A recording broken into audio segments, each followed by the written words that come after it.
السلام علیکم ورحمۃ اللہ وبرکاتہ۔ 10واں پارہ۔ اعوذ باللہ من الشیطان الرجیم، بسم اللہ الرحمن الرحیم۔ وَاعْلَمُوا أَنَّمَا غَنِمْتُم مِّن شَيْءٍ فَأَنَّ لِلَّهِ خُمُسَهُ وَلِلرَّسُولِ وَلِذِي الْقُرْبَى وَالْيَتَامَى وَالْمَسَاكِينِ وَابْنِ السَّبِيلِ إِن كُنتُمْ آمَنتُم بِاللَّهِ وَمَا أَنزَلْنَا على عبدنا يوم الفرقان يوم التقى الجمعان واللہ على كل شيء قدیر۔ اور تمہیں معلوم ہو کہ جو کچھ مال غنیمت تم نے حاصل کیا ہے، یعنی جنگ بدر میں، جس کا ذکر سورت کے آغاز میں ہوا، جس پر صحابہ نے سوال کیا تھا، اب یہاں اس کا جواب دیا جا رہا ہے۔ اس کا 5واں حصہ اللہ اور اس کے رسول اور رشتہ داروں اور یتیموں اور مسکینوں اور مسافروں کے لیے ہے، یعنی 1/5 اللہ کے رسول صلی اللہ علیہ وسلم کو دے دیا جائے گا، جو اپنی ڈسکریشن پر پھر ان لوگوں پر خرچ کریں گے، جن میں خود رسول صلی اللہ علیہ وسلم کی ذات، آپ کے اہل و عیال، رشتہ دار، یتیم، مسکین اور مسافر۔ اور جہاں تک ذکر ہے اللہ کا ہے، تو اللہ سبحانہ وتعالیٰ کو تو کسی مال کی ضرورت نہیں، لیکن مراد اس سے یہ ہے کہ جو فی سبیل اللہ کے کام ہوں گے۔ اگر تم اللہ پر ایمان لائے ہو اور اس چیز پر جو فیصلے کے روز، یعنی جنگ بدر کو، یعنی دونوں فوجوں کی مٹ بھیڑ کے دن ہم نے اپنے بندے پر نازل کی تھی، تو یہ حصہ بخوشی ادا کرو۔ اللہ ہر چیز پر قادر ہے، یعنی یہ فتح کس نے تم کو عطا کی، یہ کامیابی کس نے دی، یہ تائید اور مدد اور نصرت کس کی تھی؟ اللہ کی تھی۔ جب اس کی خاص رحمت سے تمہیں یہ فتح حاصل ہوئی، تو پھر اس میں ملنے والے مال غنیمت پر بھی سارا تمہارا اختیار نہیں، یہ تمہاری کوشش سے تم کو نہیں ملا، یہ اللہ کی مدد سے حاصل ہوا ہے۔ اس لیے اس کی تقسیم کا فیصلہ بھی اللہ ہی کرے گا، کیونکہ دور جاہلیت میں تو جب جنگ ہوتی، لڑائی ہوتی، تو جس کے ہاتھ جو لگ جاتا وہ اس کو اپنی ملکیت بنا لیتا، لیکن اسلام نے ایک ڈسپلن کے ساتھ، پوری حکمت اور وزڈم کے ساتھ حصے مقرر کیے، اور باقی جو حصے تھے ان کو پھر جو بھی لوگ جنگ میں جنہوں نے شرکت کی ان میں تقسیم کیا گیا۔ اذ انتم بالعدوۃ الدنیا وَهُمْ بِالْعُدْوَةِ الْقُصْوَى وَالرَّكْبُ أَسْفَلَ مِنْكُمْ۔ یاد کرو وہ وقت جب تم وادی کے اس جانب تھے اور وہ دوسری جانب پڑاؤ ڈالے ہوئے تھے، یعنی تمہارے دشمن، اور قافلہ تم سے نیچے ساحل کی طرف تھا، وہ تو بچ کے نکل گیا۔ اگر کہیں پہلے سے تمہارے اور ان کے درمیان مقابلے کی قرارداد ہو چکی ہوتی تو تم ضرور اس موقع پر پہلو تہی کر جاتے، لیکن جو کچھ پیش آیا وہ اس لیے تھا کہ جس بات کا فیصلہ اللہ کر چکا تھا اسے ظہور میں لے آئے، تاکہ جسے ہلاک ہونا ہے وہ دلیل روشن کے ساتھ ہلاک ہو، اور جسے زندہ رہنا ہے وہ دلیل روشن کے ساتھ زندہ رہے۔ یقیناً اللہ سننے اور جاننے والا ہے۔ یعنی اللہ سبحانہ وتعالیٰ نے مسلمانوں کو قافلے کا پیچھا کرنے کی بجائے، جس کے پاس بہت سا مال تھا، کس بات کی طرف وہ لے گیا اور کیا اسباب پیدا کر دیے کہ حق اور باطل کے درمیان فرق واضح ہو جائے اور مسلمانوں کو ایک واضح پتہ نصیب ہو۔ اور اصل مقصد بھی یہی ہے۔ دین میں جنگ کا مقصد مال یا دنیا کمانا نہیں ہوتا، جبکہ باقی اقوام میں مقاصد جنگ عموماً ناموری، طاقت کا مظاہرہ اور مال اور اسباب جمع کرنا ہے۔ یہاں سے اسلام اور غیر اسلام کی جنگوں کا فرق واضح ہو جاتا ہے۔ اور جنگ بدر کا بھی اصل مقصد کیا تھا؟ تاکہ مسلمانوں اور کفار کے درمیان کس بات کا فیصلہ ہو جائے کہ آگے زندہ کس کو رہنا ہے، باقی کس کو رہنا ہے اور کس کو مٹنا ہے۔ اور اللہ سبحانہ وتعالیٰ نے یہ فیصلہ کر دیا۔ 70 ان کے لوگ قید ہو گئے، 70 مارے گئے، بری طرح ان کو شکست ہوئی اور مسلمانوں کی دھاک بیٹھ گئی۔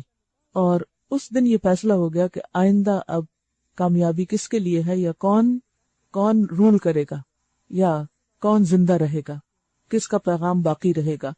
اور یاد کرو وہ وقت جب کہ اے نبی صلی اللہ علیہ وسلم، خدا ان کو تمہارے خواب میں تھوڑا دکھا رہا تھا۔ اگر کہیں وہ تمہیں ان کی تعداد زیادہ دکھا دیتا تو ضرور تم لوگ ہمت ہار جاتے اور لڑائی کے معاملے میں جھگڑا شروع کر دیتے، لیکن اللہ ہی نے اس سے تمہیں بچایا۔ یقیناً وہ سینوں کا حال تک جانتا ہے۔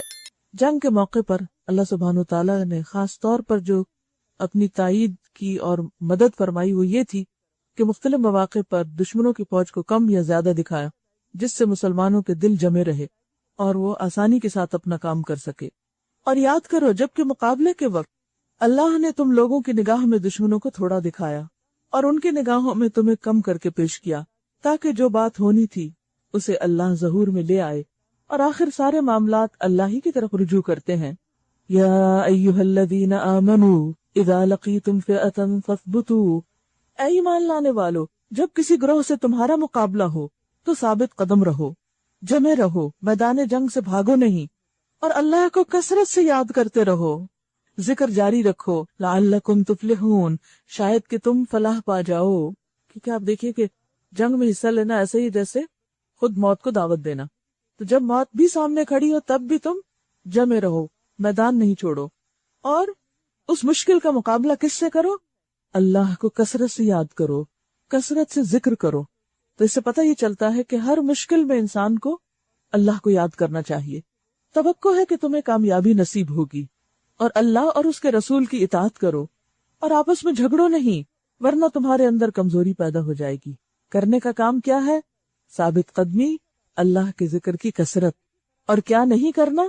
آپس میں جھگڑنا نہیں، اختلافات نہیں کرنے، اور کیا کرنا ہے؟ اور صبر سے کام لو، یقیناً اللہ صبر کرنے والوں کے ساتھ ہے۔ اور ان لوگوں کے رنگ ڈھنگ اختیار نہ کرو جو اپنے گھروں سے اتراتے اور لوگوں کو اپنی شان دکھاتے ہوئے نکلے، یعنی مشرکین مکہ کی طرف اشارہ ہے۔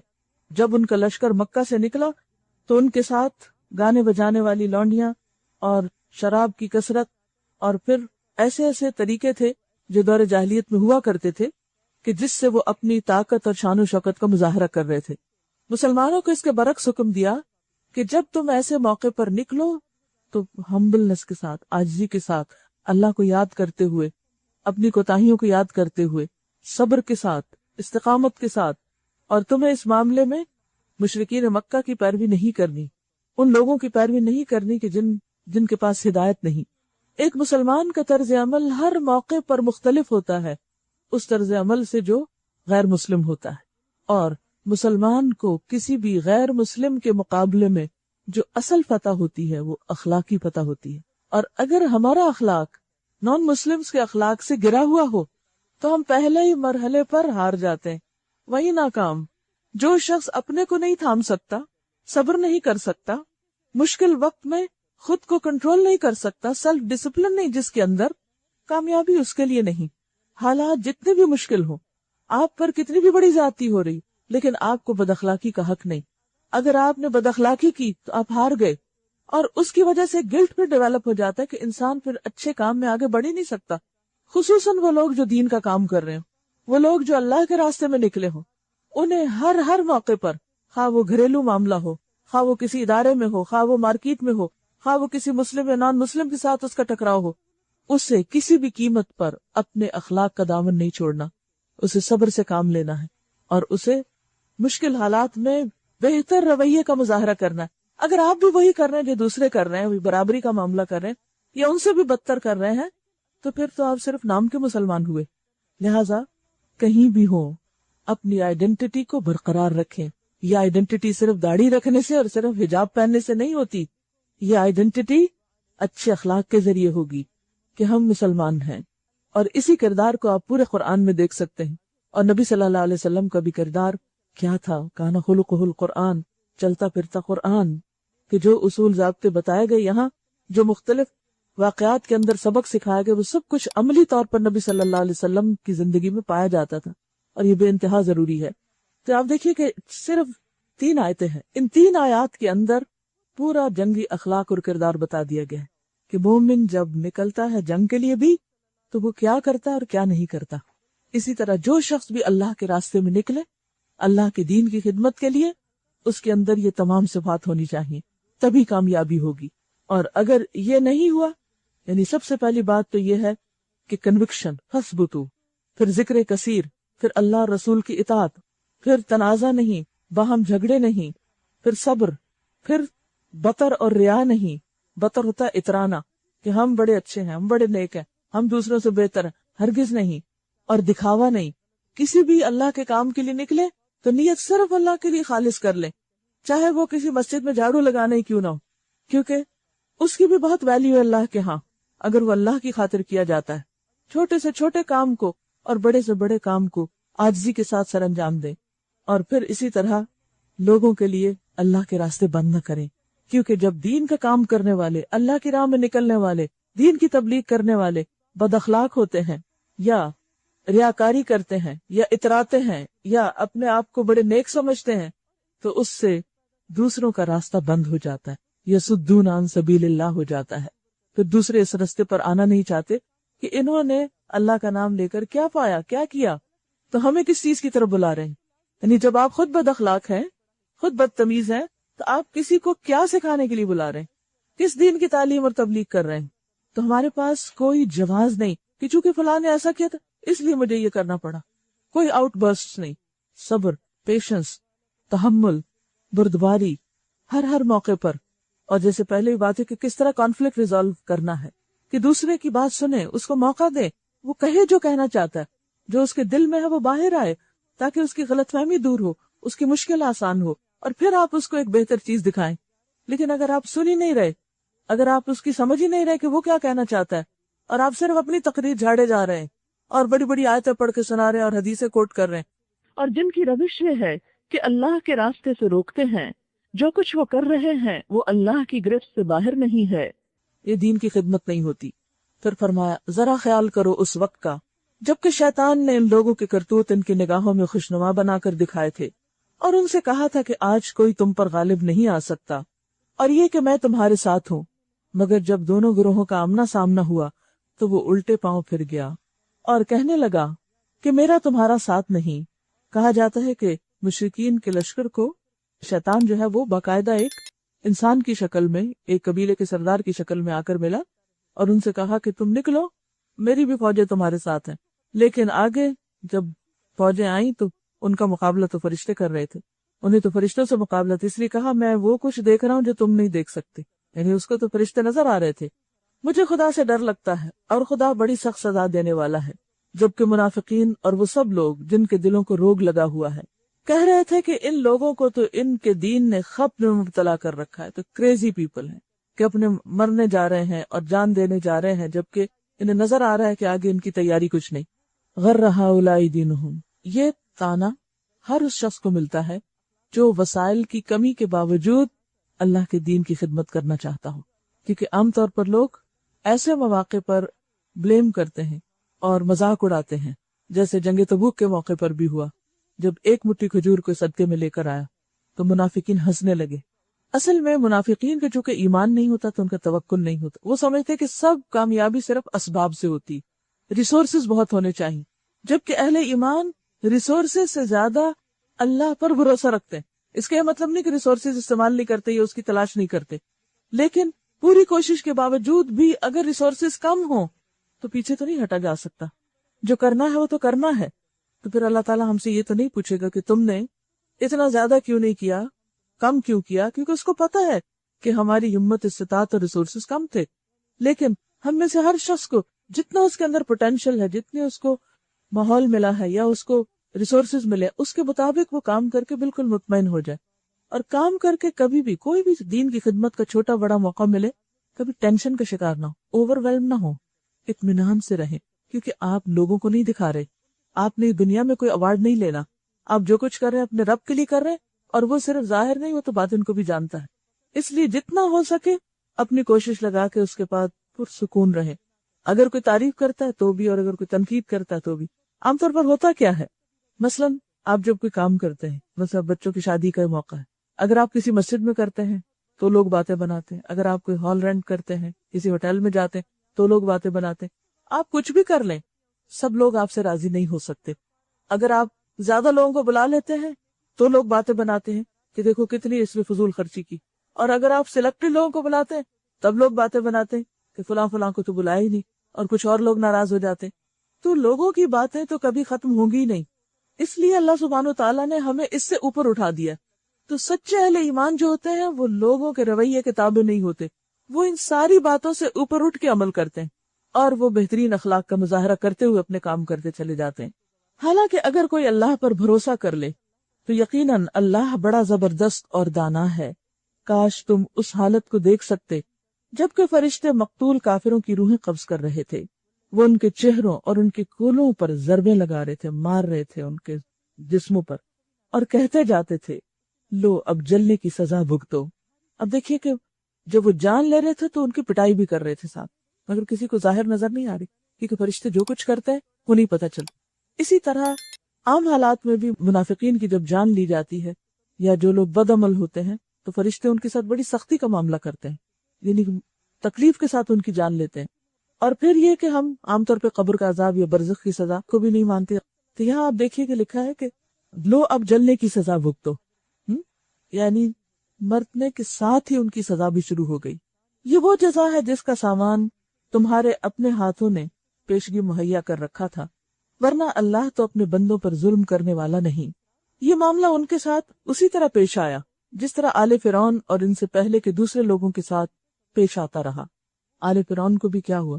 سورۃ المؤمن میں آپ پڑھیں گے کہ کس طرح وہ پانی میں ڈوب کے مرے تھے، لیکن صبح و شام آگ پر پیش کیے جاتے ہیں، اور ابھی تو قیامت نہیں آئی، اور جب قیامت آئے گی تو اس دن کہا جائے گا چکھو اپنے کیے کی سزا۔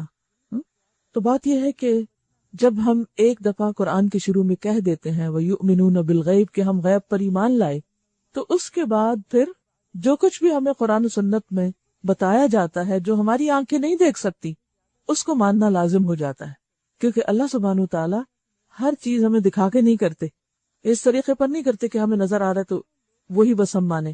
بہت سی ایسی چیزیں جو ہمیں نظر نہیں آتی اور ایک خاص وقت کے بعد نظر آئیں گی، اگلے مرحلے پر نظر آئیں گی، مرنے کے بعد نظر آئیں گی۔ ابھی کا کام کیا ہے کہ اللہ کی باتوں پر یقین کر کے اس کی تیاری کر لیں۔ قوم نوح کس طرح ختم ہوئی تھی؟ پانی میں ڈوبے تھے، وہ بھی قرآن مجید میں آتا ہے اغرقوا فادخلوا نارا، وہ غرق کیے گئے اور آگ میں داخل کر دیے گئے۔ بس ہماری آنکھیں دیکھ رہی ہیں کہ وہ پانی میں جا رہے ہیں، اور اللہ سبحانہ وتعالیٰ بتا رہے ہیں ادخلوا نارا کہ وہ آگ میں جا رہے ہیں۔ جس کو ہم پانی کہہ رہے ہیں وہ اللہ کے ہاں ان کے لیے آگ بن گیا۔ ویسے بھی آپ دیکھیے پانی کس چیز کا مجموعہ ہے؟ آکسیجن اور ہائیڈروجن کا، ایک جلنے والی ہے دوسری جلانے والی۔ یہ معاملہ ان کے ساتھ اسی طرح پیش آیا جس طرح آل فرعون اور ان سے پہلے کے دوسرے لوگوں کے ساتھ پیش آتا رہا ہے کہ انہوں نے اللہ کی آیات کو ماننے سے انکار کیا اور اللہ نے ان کے گناہوں پر انہیں پکڑ لیا۔ اللہ قوت رکھتا ہے اور سخت سزا دینے والا ہے۔ یہ اللہ کی اس سنت کے مطابق ہوا کہ وہ کسی نعمت کو جو اس نے کسی قوم کو عطا کی ہو اس وقت تک نہیں بدلتا جب تک کہ وہ قوم خود اپنے طرز عمل کو نہیں بدل دیتی۔ آج اگر مسلمان پستی کا شکار ہے تو اس کے لیے انہیں خود ہی سٹرگل کرنی ہوگی۔ اللہ کی مدد اس وقت آئے گی جب پہلا قدم ہم اٹھائیں گے، جب ہم ارادہ کر لیں گے کچھ کرنے کا تو اللہ کی مدد بھی آ جائے گی۔ اللہ سب کچھ سننے اور جاننے والا ہے۔ آل فرعون اور ان سے پہلے کی قوموں کے ساتھ جو کچھ پیش آیا وہ اسی ضابطے کے مطابق تھا۔ انہوں نے اپنے رب کی آیات کو جھٹلایا، تب ہم نے ان کے گناہوں کی پاداش میں انہیں ہلاک کیا اور آل فرعون کو غرق کر دیا۔ یہ سب ظالم لوگ تھے۔ ان شر الدواب عند اللہ الذین کفروا فہم لا یؤمنون، یقیناً اللہ کے نزدیک زمین پر چلنے والی مخلوق میں سب سے بدتر وہ لوگ ہیں جنہوں نے حق کو ماننے سے انکار کر دیا۔ کیوں؟ اس لیے کہ کائنات کا ذرہ ذرہ حق کو مانتا ہے، اپنے رب کو پہچانتا ہے، اس کی تسبیح کرتا ہے، اس کے آگے جھکتا ہے، لیکن انسان جس کو چوائس دی گئی تھی وہ اس معاملے میں پیچھے رہ گیا اور صرف انا کا شکار ہو کر خواہشات کے پیچھے چل کر وہ نہ کر سکا جو اس کو کرنا چاہیے تھا۔ اور کرنا کیا چاہیے تھا کہ جو حق اللہ نے پیغمبر کے ذریعے بھیجا اس کو وہ مان لیتا، پھر کسی طرح وہ اسے قبول کرنے پر تیار نہیں، یعنی کوئی دلیل ان پر اثر نہیں کرتی، کوئی نشانی ان کو سمجھ نہیں آتی، خصوصاً ان میں سے وہ لوگ جن کے ساتھ تو نے معاہدہ کیا، پھر وہ ہر موقع پر اس کو توڑتے ہیں اور ذرا خدا کا خوف نہیں کرتے۔ بس اگر یہ لوگ تمہیں لڑائی میں مل جائیں تو ان کی ایسی خبر لو کہ ان کے بعد جو دوسرے لوگ ایسی روش اختیار کرنے والے ہوں ان کے حواس باختہ ہو جائیں۔ توقع ہے کہ بدعہدوں کے اس انجام سے وہ سبق لیں گے، اور اگر کبھی تمہیں کسی قوم سے خیانت کا اندیشہ ہو تو اس کے معاہدے کو علانیہ اس کے آگے پھینک دو۔ یقیناً اللہ خائنوں کو پسند نہیں کرتا، یعنی اگر کسی کے ساتھ معاہدہ و کانٹریکٹ ہوا ہے اور تم دیکھو کہ دوسرا فریق پورا نہیں کر رہا تو تم چپکے سے خود نہیں توڑ دو، سامنے لا کے ختم کرو، اس کو کینسل کرو۔ منکرین حق اس غلط فہمی میں نہ رہے کہ وہ بازی لے گئے، یقیناً وہ ہم کو ہرا نہیں سکتے۔ وَأَعِدُّوا لَهُم مَّا اسْتَطَعْتُم مِّن قُوَّةٍ وَمِن رِّبَاطِ الْخَيْلِ تُرْهِبُونَ بِهِ عَدُوَّ اللَّهِ وَعَدُوَّكُمْ وَآخَرِينَ مِن دُونِهِمْ لَا تَعْلَمُونَهُمْ اللَّهُ يَعْلَمُهُمْ وَمَا تُنفِقُوا مِن شَيْءٍ فِي سَبِيلِ اللَّهِ يُوَفَّ إِلَيْكُمْ وَأَنتُمْ لَا تُظْلَمُونَ۔ اور تم لوگ جہاں تک تمہارا بس چلے زیادہ سے زیادہ طاقت اور تیار بندھے رہنے والے گھوڑے ان کے مقابلے میں مہیا رکھو، تاکہ اس کے ذریعے سے اللہ کے اور اپنے دشمنوں کو اور دوسرے دشمنوں کو خوف زدہ کرو جنہیں تم نہیں جانتے مگر اللہ جانتا ہے۔ یعنی ہر حال میں پریپیئرڈ رہو، اپنے آپ کو دشمن کے لیے ترنوالا نہ بناؤ۔ اللہ کی راہ میں جو کچھ تم خرچ کرو گے، یہاں کا خرچ کرنا کس چیز پہ ہے؟ اس تیاری کے لیے۔ اس کا پورا پورا بدل تمہاری طرف پلٹایا جائے گا اور تمہارے ساتھ ہرگز ظلم نہ ہوگا۔ اب دیکھیے کہ ایک ہوتا ہے کار دین اور ایک ہوتا ہے اس کی تیاری۔ کچھ لوگ فرنٹ پر کام کر رہے ہوتے ہیں اور کچھ لوگ بیک پر ان کو سپورٹ کر رہے ہوتے ہیں، اور دونوں اجر میں برابر ہوتے ہیں اپنی نیتوں اور اپنی کوششوں کے ساتھ۔ کچھ لوگ جان کے ساتھ کام کرتے ہیں، کچھ مال کے ساتھ، اور کچھ جان اور مال دونوں لگاتے ہیں۔ تو ظاہر ہے جتنا کوئی لگائے گا اتنا ہی اجر پائے گا، لیکن یہ دین کی خدمت کا کام کسی ایک شخص کا کام نہیں ہوتا، یہ اکیلے کرنے کا کام نہیں ہوتا، یہ ٹیم ورک ہوتا ہے جس میں مختلف لوگوں کے مختلف رولز ہوتے ہیں، اور جب تک ہر ایک اپنی ذمہ داری پوری نہ کرے اس وقت تک کام نہیں چلتا، کامیابی نہیں ہوتی۔ کہیں سکلز درکار ہوتی، کہیں پر طاقت درکار ہوتی، کہیں مال چاہیے ہوتا ہے، کہیں کچھ اور چاہیے۔ تو جہاں جہاں جس چیز کی ضرورت ہو وہاں جو کچھ لا سکتا ہو، جو کچھ کر سکتا ہو اسے کرنا چاہیے، اور اسی طرح ہر ایک کا حصہ اس میں پڑتا ہے اور سب اپنی ذمہ داری سے عہدہ برآ ہوتے ہیں۔ اور اے نبی صلی اللہ علیہ وسلم، اگر دشمن صلح اور سلامتی کی طرف مائل ہوں تو تم بھی اس کے لیے مائل ہو جاؤ اور اللہ پر بھروسہ کرو، یقیناً وہی سب کچھ سننے اور جاننے والا ہے۔ اور اگر وہ دھوکے کی نیت رکھتے ہوں تو تمہارے لیے اللہ کافی ہے۔ یعنی اسلام یہ نہیں چاہتا کہ تم ہر حال میں لڑو ہی۔ اگر تمہارا دشمن لڑنا نہیں چاہتا اور وہ تم سے صلح چاہتا ہے تو تم صلح کر لو۔ صلح کرنے میں عموماً کیا مشکل ہوتی ہے کہ کیا پتا وہ ہمیں دھوکہ دے جائے، بظاہر صلح کر کے پھر ہم پہ حملہ آور ہو جائے۔ تو فرمایا کہ اگر وہ دھوکہ دے اور دھوکے کی نیت سے یہ کر رہا ہے تو بھی اللہ پہ بھروسہ کرو، تمہاری مدد کے لیے اللہ کافی۔ یہ کتنی خوبصورت بات ہے اور دل بڑھانے والی کہ انسان بعض اوقات کسی کے ساتھ معاملہ کر رہا ہوتا ہے۔ آپ دیکھیں کہ عام روزمرہ زندگی میں بھی آپ لوگوں کے ساتھ معاملات کرتے ہیں، کانٹریکٹس کرتے ہیں، آپ کسی کے ساتھ بزنس میں شریک ہوتے ہیں، کسی کے ساتھ شادی کے رشتے میں شریک ہوتے ہیں، کسی کے ساتھ کسی طرح۔ اب یہ ہوتا ہے کہ یہ دنیا چونکہ پرفیکٹ نہیں، ہر جگہ انسان کو کچھ نہ کچھ ایسی چیزیں پریشان کرتی ہیں کہ اگر میں اس شخص کے ساتھ یہ معاملہ کر لوں، یہ معاہدہ ہو جائے تو کہیں ایسا نہیں ہے مجھے دھوکہ دے جائے۔ شادی ہوتے کوئی سوچے کیا پتہ یہ مجھے چھوڑ جائے، یا یہ کہ بزنس کرتے کیا پتہ یہ دھوکہ دے جائے اور لے کے سب کچھ چلا جائے۔ اسی طرح دشمن سے صلح کرتے وقت کیا پتہ دشمن دھوکہ دینا چاہتا اور پھر حملہ آور ہو جائے۔ فرمایا کہ جب معاملہ کرو ظاہر پہ کرو، اور جو چیز انسانوں کی بھلائی اور فائدے میں ہے، جس چیز میں خیر دیکھو، استخارہ انسان کر لیتا، اللہ سے مدد اور دعا کر لیتا، اس کے بعد فیصلہ کر لے۔ فیصلہ کرنے کے بعد انسان کو مذبذب نہیں رہنا چاہیے۔ میں نے دیکھا کہ بہت سے لوگ منگنی نکاح ہونے کے باوجود استخارے کر رہے ہوتے ہیں کہ دل نہیں ٹھک رہا، کوئی ایک بات بادر کر رہی ہوتی، اور وہ شیطان ہوتا ہے کہ جو انسان کو پریشان کیے رکھتا ہے۔ دنیا میں کوئی شادی ایسی نہیں ہوتی کہ جس میں کوئی مشکل نہ آئے، کوئی تعلق رشتہ ایسا نہیں ہوتا کہ جس میں اونچ نیچ نہ ہو۔ کہیں نہ کہیں انسان کو خوشی کے ساتھ غم اور غم کے ساتھ خوشی نظر آتی ہے۔ تو ایسے میں انسان ان چیزوں میں بہت نہ الجھے، اللہ پر بھروسہ کرتے ہوئے دوسرے کے ساتھ کانٹریکٹ کر لے، اور اس کے بعد اگر وہ گڑبڑ کرتا ہے تو مدد اللہ کی تمہارے ساتھ ہوگی، کیونکہ تم نے اس کی اور عوام الناس کی بھلائی کو دیکھتے ہوئے ایک کام کیا۔ هو الذی ایدک بنصرہ وبالمؤمنین، بالمؤمنین، وہی تو ہے جس نے اپنی مدد سے اور مومنوں کے ذریعے سے تمہاری تائید کی۔ یعنی اللہ سبحانہ وتعالیٰ خود بھی مدد کرتا ہے اور بندوں کے ذریعے بھی مدد کرواتا ہے۔ یعنی آپ پیغمبر ہیں، اللہ کی تائید براہ راست آپ کو حاصل ہے، لیکن وہ تائید اسباب کے پردے میں، اور وہ اسباب کیا ہیں؟ صحابہ کرام، اور وہ تیاری جو پیچھے جس کا ذکر ہوا۔ دنیا میں کوئی بھی آپ کو کام کرنا ہو، چاہے آپ کو حج عمرے پہ جانا ہے یا کسی دین کے کام میں کچھ پڑھنے پڑھانے، سیکھنے سکھانے، تبلیغ کرنے، دعویٰ کا کام کر، کچھ بھی کرنے، تو اس میں آپ کو اللہ کی مدد کے ساتھ بندوں کی تائید بھی چاہیے ہوتی، بندوں کی سپورٹ بھی چاہیے ہوتی۔ اسی لیے والعصر ان الانسان لفی خسر الا الذین آمنوا وعملوا الصالحات وتواصوا بالحق وتواصوا بالصبر۔ قسم ہے زمانے کی، یقیناً انسان خسارے میں ہے سوائے ان کے جو ایمان لا کر نیک کام کرے اور ایک دوسرے کو حق کی تلقین اور صبر کی تلقین کرے، خود بھی جمع اور دوسرے کو بھی جمائے رکھے۔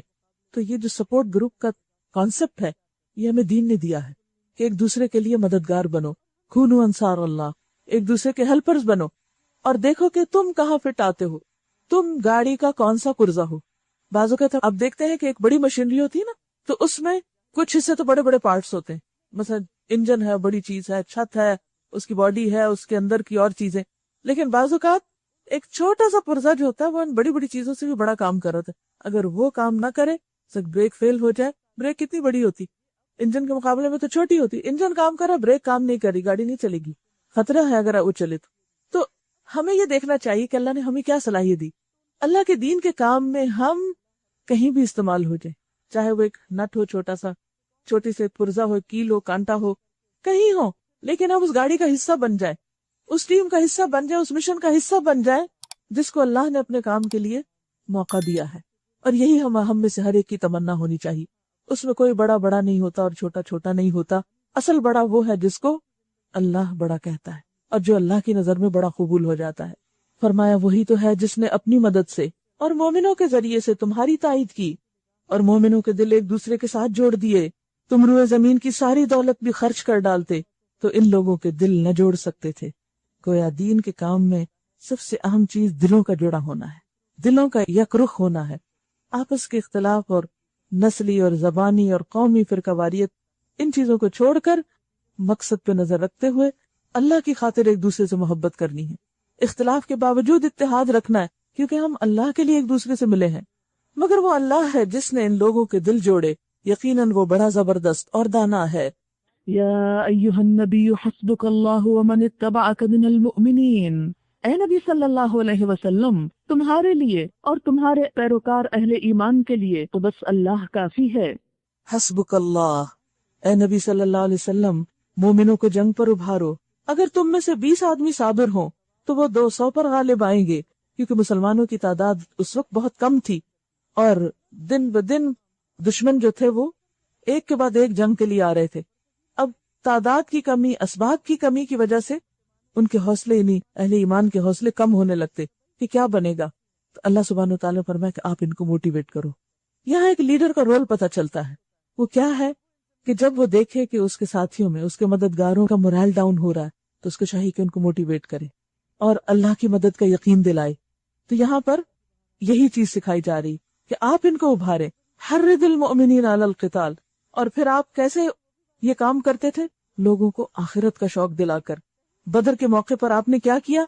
فرمایا ایسی جنت میں جانے کے لیے اٹھ کھڑے ہو جس کی چوڑائی آسمان اور زمین کے برابر ہے.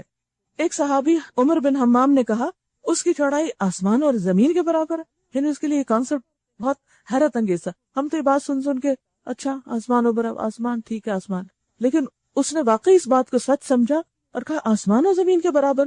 آپ نے فرمایا ہاں. اس پر اس نے بخ بخ کہا، یعنی خوشی کا اظہار کیا اور کہا کہ مجھے امید ہے کہ میں بھی جنت میں جانے والوں میں سے ہوں گا. تو آپ نے فرمایا ہاں. چنانچہ اس نے اپنی تلوار نیام سے نکالی اور پھر کھجوریں کھانے لگا، پھر کھجوریں بھی پھینک دی اور کہا کہ میں جنت میں جانے کے لیے اس چیز کا انتظار نہیں کر سکتا. یعنی اتنا زبردست وہ موٹیویٹ، یعنی ایک مثال ہے کہ جب لوگوں کو حقیقی معنوں میں آخرت کا شوق آتا ہے تو دنیا کی کھجوریں اور دنیا کی چیزیں پھر ان کی نظر میں بڑی ویلیو نہیں رکھتی. لیکن جب دنیا بہت ویلیوبل ہو جاتی ہے تو پھر ہمیں کوئی جنت کا شوق نہیں رہتا اور ہم دنیا کے فائدے کے بغیر دین کا کام بھی نہیں کرتے اور اس طرح دین کا کام پڑا رہ جاتا ہے اور ہم اپنی دنیا میں مگن ہو جاتے ہیں. اگر 100 آدمی ایسے ہوں تو منکرین حق میں سے 1000 آدمیوں پر بھاری رہیں گے، کیونکہ وہ ایسے لوگ ہیں جو سمجھ نہیں رکھتے. لا یفقہون، فقہ کہتے ہیں سمجھ کو. وہ سمجھ نہیں رکھتے. اور اصل سمجھداری کیا ہے کہ انسان بڑے فائدے کو جانتا ہو، بڑے فائدے پہ نظر رکھے. عقل مند وہ ہوتا ہے جو چھوٹی چھوٹی چیزوں سے اوپر اٹھ جائے، اور وہ بے وقوف ہے، بچپنا ہے، اس میں چائلڈش رویہ ہوتا ہے کہ انسان چھوٹی چھوٹی باتوں پہ الجھ کر رہ جائے اور بڑا کام اور بڑا مقصد بھول جائے. تو جو لوگ بھی دین کے لیے نکلتے ہیں ان کو اپنے اس انداز کو تبدیل کر لینا چاہیے. چھوٹی چھوٹی چیزوں کی پرواہ نہیں کرنی چاہیے. ان کو ان سے اعراض برت کر مقصد پہ نظر رکھتے ہوئے جد و جہد اور کوشش اور ساتھیوں کو ساتھ ملا کے ان کو موٹیویٹ کر کے آگے بڑھنا چاہیے. اچھا، اب اللہ نے تمہارا بوجھ ہلکا کیا اور اسے معلوم ہوا کہ ابھی تم میں کمزوری ہے، بس اگر تم میں سے 100 آدمی صابر ہوں تو 200 پر، 1000 آدمی ہو تو 2000 پر اللہ کے حکم سے غالب آئیں گے. یعنی جتنے طاقتور تم ہوگے، جتنی محنت تم کرو گے، اتنی ہی مدد اللہ کی آئے گی. جس درجے کا تم کام کرو گے اس درجے کی جزا تم کو ملے گی. تو پھر کس پر ڈیپینڈ ہے؟ ہم پر کہ ہم کوشش کتنی کرتے ہیں، ہم کتنی محنت کرتے ہیں. یعنی اللہ کی مدد کا ریشو بھی کس کے مطابق ہے؟ ہماری کوشش اور اخلاص کے مطابق. اور اللہ ان لوگوں کے ساتھ ہے جو صبر کرنے والے ہیں۔ کسی نبی کے لیے یہ زیبا نہیں کہ اس کے پاس قیدی ہوں جب تک کہ وہ زمین میں دشمنوں کو اچھی طرح کچل نہ دے، کیونکہ جنگ کا مقصد قیدی جمع کرنا نہیں۔ تم لوگ دنیا کے فائدے چاہتے ہو، حالانکہ اللہ کے پیش نظر آخرت ہے، اور اللہ غالب اور حکیم ہے۔ اگر اللہ کا نوشتہ پہلے نہ لکھا جا چکا ہوتا تو جو کچھ تم نے لوگوں سے لیا ہے، یعنی فدیہ قبول کیا ہے، اس کی پاداش میں تم کو بڑی سزا دی جاتی۔ بس جو کچھ تم نے مال حاصل کیا ہے اسے کھاؤ کہ وہ حلال اور پاک ہے، اور اللہ سے ڈرتے رہو۔ اصل میں جنگ بدر کے قیدیوں کے معاملے میں تھوڑا سا اختلاف ہوا تھا۔ بعض صحابہ کی رائے یہ تھی کہ ان کو ختم کر دیا جائے کیونکہ یہ روز روز مسئلہ کریں گے، اور بعض کی رائے یہ تھی کہ ان سے فدیہ لے کر ان کو چھوڑ دیا جائے۔ نبی صلی اللہ علیہ وسلم نے دوسری رائے پر عمل کیا، تو اللہ سبحانہ وتعالیٰ فرماتے ہیں کہ اصل مقصد فدیہ لینا نہیں تھا، اصل مقصد تو زور توڑنا تھا، لیکن اب تم نے لے لیا تب یہ حلال اور پاک ہے۔ یعنی فدیہ لینا حرام نہیں ہے، فدیہ لے سکتے ہو، لیکن زیادہ بہتر کیا ہے، مقصد مال جمع کرنا نہ ہو، پھر تمہارا اصل مقصد ہو کہ تم ہر اس رکاوٹ کو دور کرو جو دین کے راستے میں دوسرے لوگوں کے لیے مشکل پیدا کر رہی ہے اور لوگوں کو اللہ کی طرف آنے سے روک رہی ہے۔ یقیناً اللہ درگزر کرنے والا اور رحم فرمانے والا ہے۔ اے نبی صلی اللہ علیہ وسلم، تم لوگوں کے قبضہ میں جو قیدی ہیں ان سے کہو، اگر اللہ کو معلوم ہوا کہ تمہارے دلوں میں کچھ خیر ہے تو وہ تمہیں اس سے بڑھ چڑھ کر دے گا جو تم سے لیا گیا، یعنی کل ہدایت بھی ملے گی، اور اگر تم دین میں آ گئے اور پھر مسلمانوں کی طرف سے تم نے یہ جنگ کی تو اس سے بھی بہتر تمہیں مال ملے گا جو آج تم سے فدیے میں لیا جا رہا ہے، اور تمہاری خطائیں معاف کرے گا۔ یعنی اس موقع پر بھی دعویٰ کا کام کیا گیا کہ تم اب بھی مسلمان ہو جاؤ۔ اس سے پتہ یہ چلتا ہے کہ خیر خائی کی کوئی حد ہے ہی نہیں۔ دشمن کے ساتھ کیا خیر خائی ہے؟ صرف یہ نہیں کہ اس کو فدیہ لے کے چھوڑ دیا جائے کہ تمہاری جان بخشی کر دی، خیر خائی یہ ہے کہ اس کی آخرت بھی بچ جائے، اور اس کو ایک ہوپ فل اور یعنی کہ امید پر مبنی اور بہتر میسج دیا جائے، ایک مثبت پیغام دیا جائے کہ دیکھو یہ تو ہے تمہارا اب کا حال، تمہارا حال کیسے بدل سکتا ہے، آئندہ کے لیے مشورہ دیا جائے کہ اگر تم یہ اور یہ کرو گے تو تمہیں دنیا میں بھی بہت کچھ مل جائے گا اور آخرت میں بھی ملے گا، اور تمہاری خطائیں معاف کرے گا۔ اللہ درگزر کرنے والا اور رحم فرمانے والا ہے۔ لیکن اگر وہ تیرے ساتھ خیانت کا ارادہ رکھتے ہیں تو اس سے پہلے وہ اللہ کے ساتھ خیانت کر چکے ہیں، چنانچہ اسی کی سزا اللہ نے انہیں دی کہ وہ تیرے قابو میں آ گئے۔ اللہ سب کچھ جانتا ہے اور حکیم ہے، لہذا ان سے ڈرنے کی ضرورت نہیں۔ جن لوگوں نے ایمان قبول کیا اور ہجرت کی اور اللہ کی راہ میں اپنی جانیں لڑائیں اور اپنے مال کھپائے، اور جن لوگوں نے ہجرت کرنے والوں کو جگہ دی اور ان کی مدد کی، وہی دراصل ایک دوسرے کے ولی ہیں۔ تو اس سے پتہ یہ چلتا ہے کہ دین کی خدمت دو طرح ہوتی ہے، ایک مہاجر بن کے اور ایک انصار بن کے۔ یا انسان دین کے لیے اپنا سب کچھ چھوڑ کر نکلتا ہے، یا یہ کہ چھوڑ کر نکل کے آنے والوں کا مددگار بنتا ہے اور ان کو سپورٹ دیتا ہے، اور یوں ٹیم ورک بنتا ہے انصار اور مہاجرین میں جب دین کی خدمت بہتر طور پر ہوتی ہے۔ وہی دراصل ایک دوسرے کے ولی ہیں۔ رہے وہ لوگ جو ایمان تو لے آئے مگر ہجرت کر کے دارالاسلام میں نہیں آئے، تو ان سے تمہارا ولایت کا کوئی تعلق نہیں جب تک کہ وہ ہجرت کر کے نہ آ جائیں۔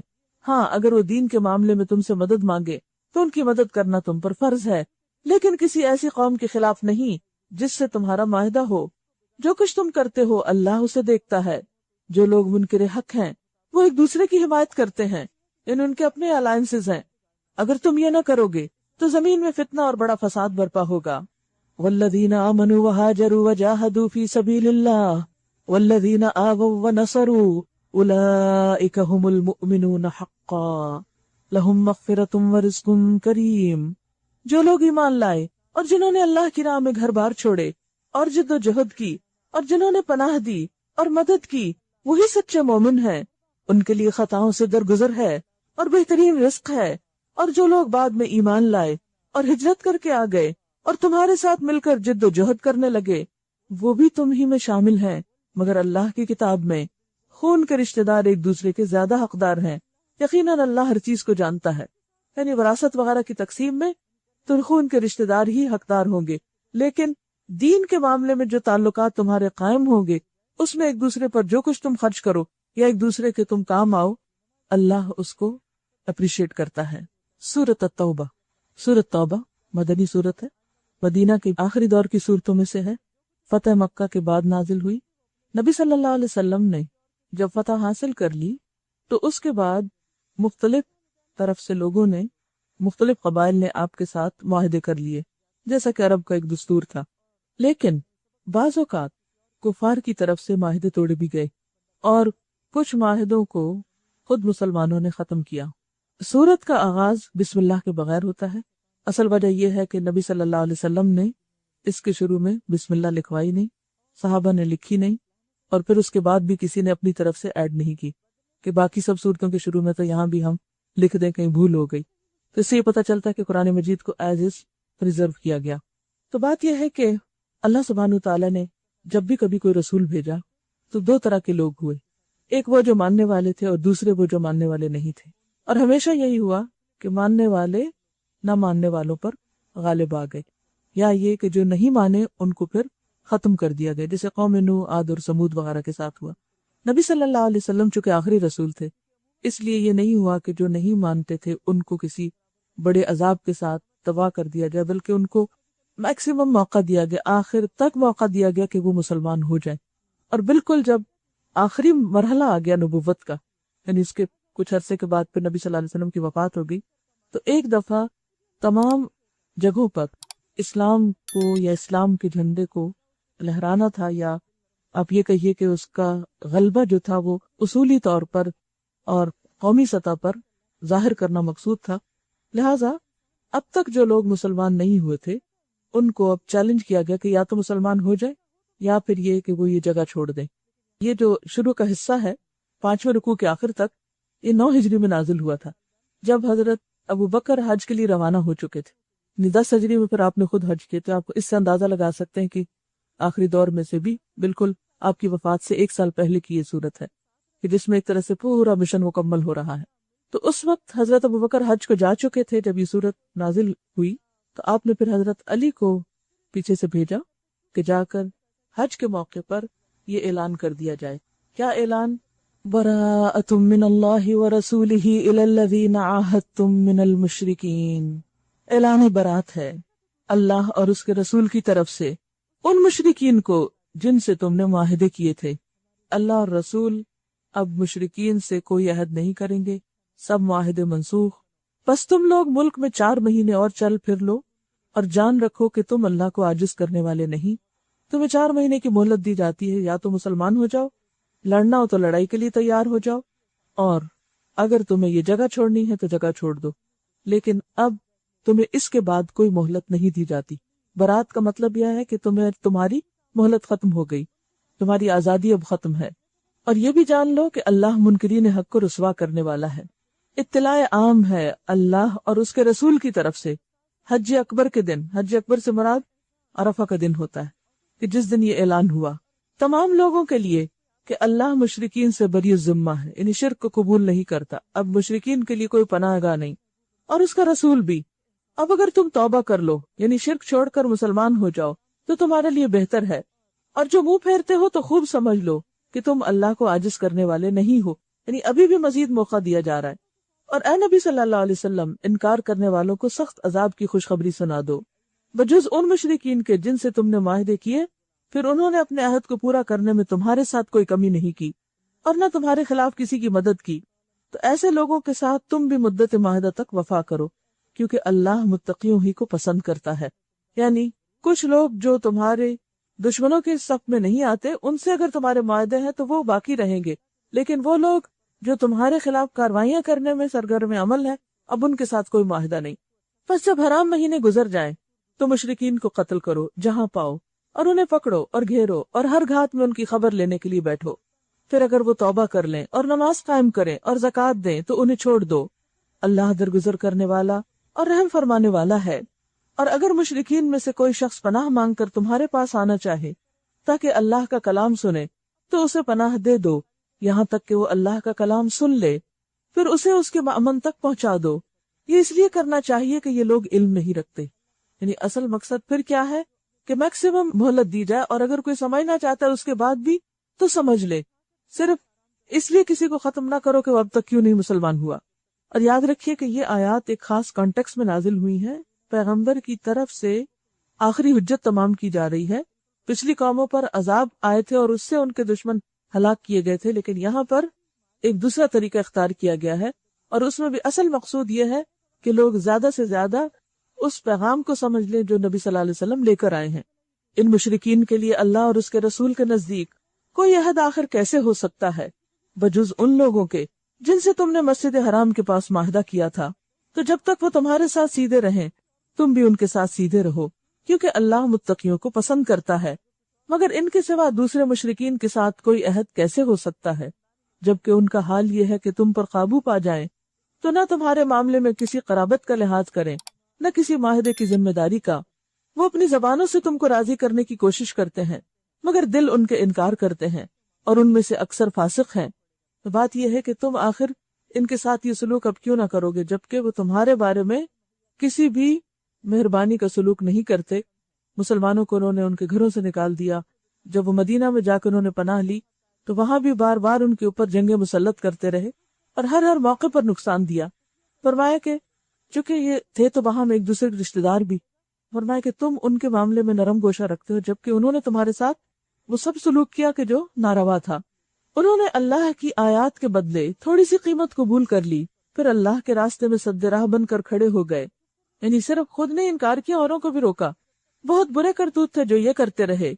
کسی مومن کے معاملے میں نہ یہ قرابت کا لحاظ کرتے ہیں اور نہ کسی عہد کی ذمہ داری کا، اور زیادتی ہمیشہ انہی کی طرف سے ہوئی ہے۔ بس اگر یہ توبہ کر لیں اور نماز قائم کریں اور زکوٰۃ دیں تو تمہارے دینی بھائی ہیں، اور جاننے والوں کے لیے ہم اپنے احکام واضح کیے دیتے ہیں۔ تو اس سے پتہ چلتا ہے کہ دینی بھائی یا بہنیں وہی ہو سکتی ہیں جن کے اندر یہ کنڈیشنز پوری ہوتی ہوں۔ کیا؟ اقام الصلاۃ اور آتوا الزکوٰۃ، بنیادی دینی فرائض۔ جو یہ بھی پورے نہ کریں پھر ان کا جب دین سے ہی تعلق نہیں تو تمہارا ان سے دینی رشتہ کہاں کا۔ اور جاننے والوں کے لیے ہم اپنے احکام واضح کیے دیتے ہیں، اور اگر عہد کرنے کے بعد یہ پھر اپنی قسموں کو توڑ ڈالیں اور تمہارے دین پر حملے کرنے شروع کر دیں تو کفر کے علم برداروں سے جنگ کرو، کیونکہ ان کی قسموں کا کوئی اعتبار نہیں، شاید کہ پھر وہ تلوار کے زور سے باز آ جائیں۔ الا تقاتلون قوما نکثوا ایمانہم، کیا تم نہ لڑو گے ایسے لوگوں سے جو اپنے عہد توڑتے رہے؟ صلح حدیبیہ کے بعد انہوں نے جو عہد توڑا، اور جنہوں نے رسول کو ملک سے نکال دینے کا ارادہ کیا اور زیادتی کی ابتدا کرنے والے وہی تھے۔ کیا تم ان سے ڈرتے ہو؟ اگر تم مومن ہو تو اللہ اس کا زیادہ مستحق ہے کہ اس سے ڈرو، ان سے لڑو، اللہ تمہارے ہاتھوں سے ان کو سزا دلوائے گا اور انہیں ذلیل و خوار کرے گا، اور ان کے مقابلے میں تمہاری مدد کرے گا، اور بہت سے مومنوں کے دل ٹھنڈے کرے گا اور ان کے قلوب کی جلن مٹا دے گا، اور جسے چاہے گا توبہ کی توفیق بھی دے گا۔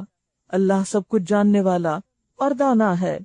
کیا تم لوگوں نے یہ سمجھ رکھا ہے کہ یوں ہی چھوڑ دیے جاؤ گے، حالانکہ ابھی اللہ نے تو یہ دیکھا ہی نہیں کہ تم میں سے وہ لوگ کون ہیں جنہوں نے اس کی راہ میں جانفشانی کی، اور اللہ اور رسول اور مومنین کے سوا کسی کو جگری دوست نہ بنایا۔ جو کچھ تم کرتے ہو اللہ اس سے باخبر ہے۔ مشرکین کا یہ کام نہیں کہ وہ اللہ کی مسجدوں کے مجاور و خادم بنے۔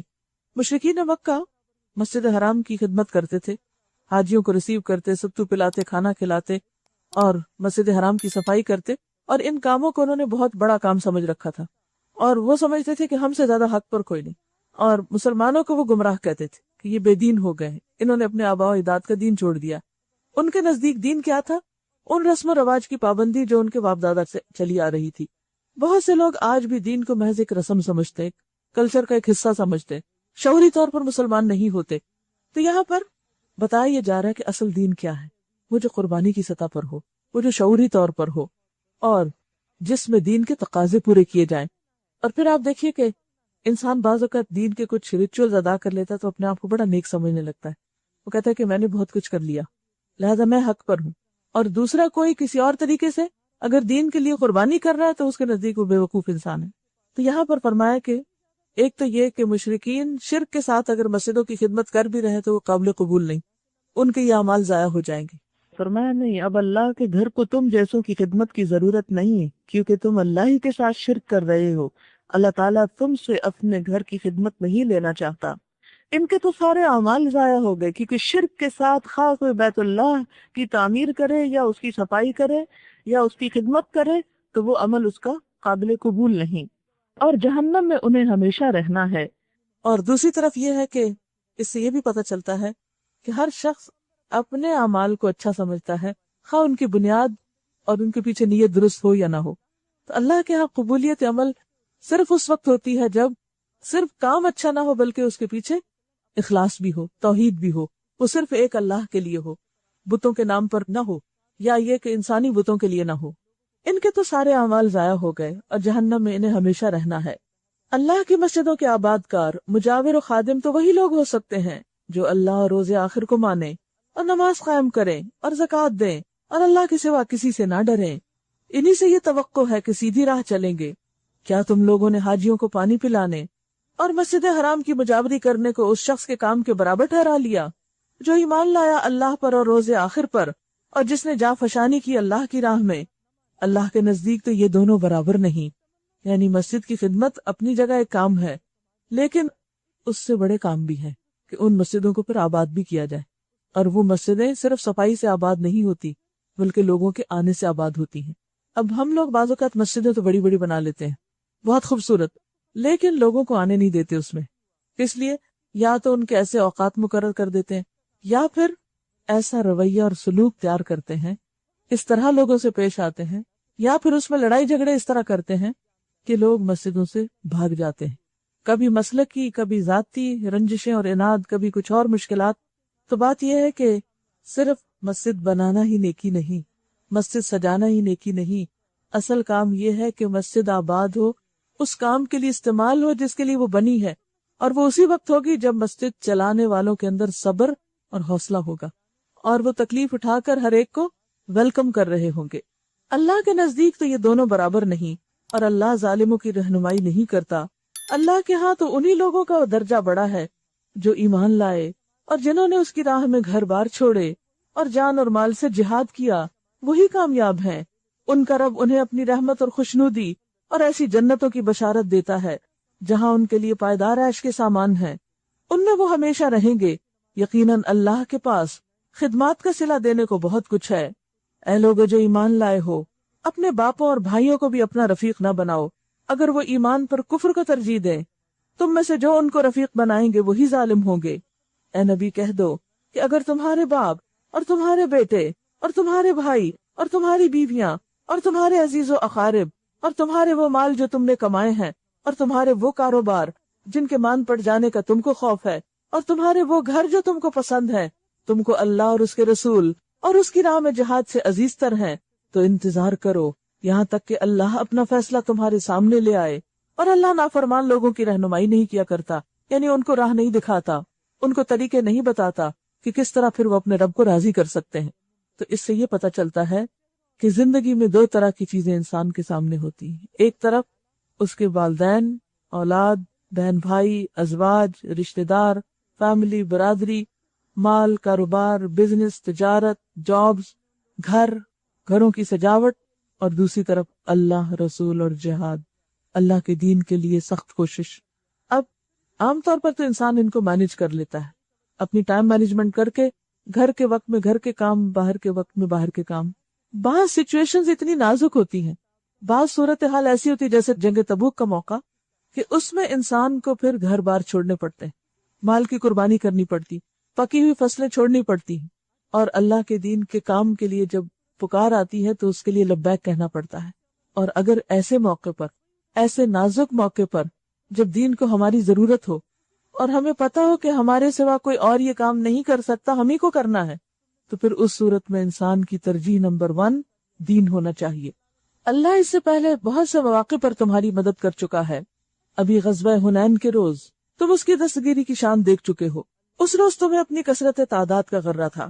غزوہ حنین شوال 8 ہجری میں ہوا، اور ان آیات کے نزول سے تقریباً 12-13 مہینے پہلے مکہ اور طائف کی وادی کے درمیان اس غزوے میں پہلی بار مسلمانوں کی تعداد 12,000 تھی، سب سے زیادہ تعداد تھی جو آج تک جنگیں لڑی گئی تھی، اور اس سے پہلے کبھی بھی مسلمانوں کو اتنا ہیومن ریسورس نہیں ملا تھا۔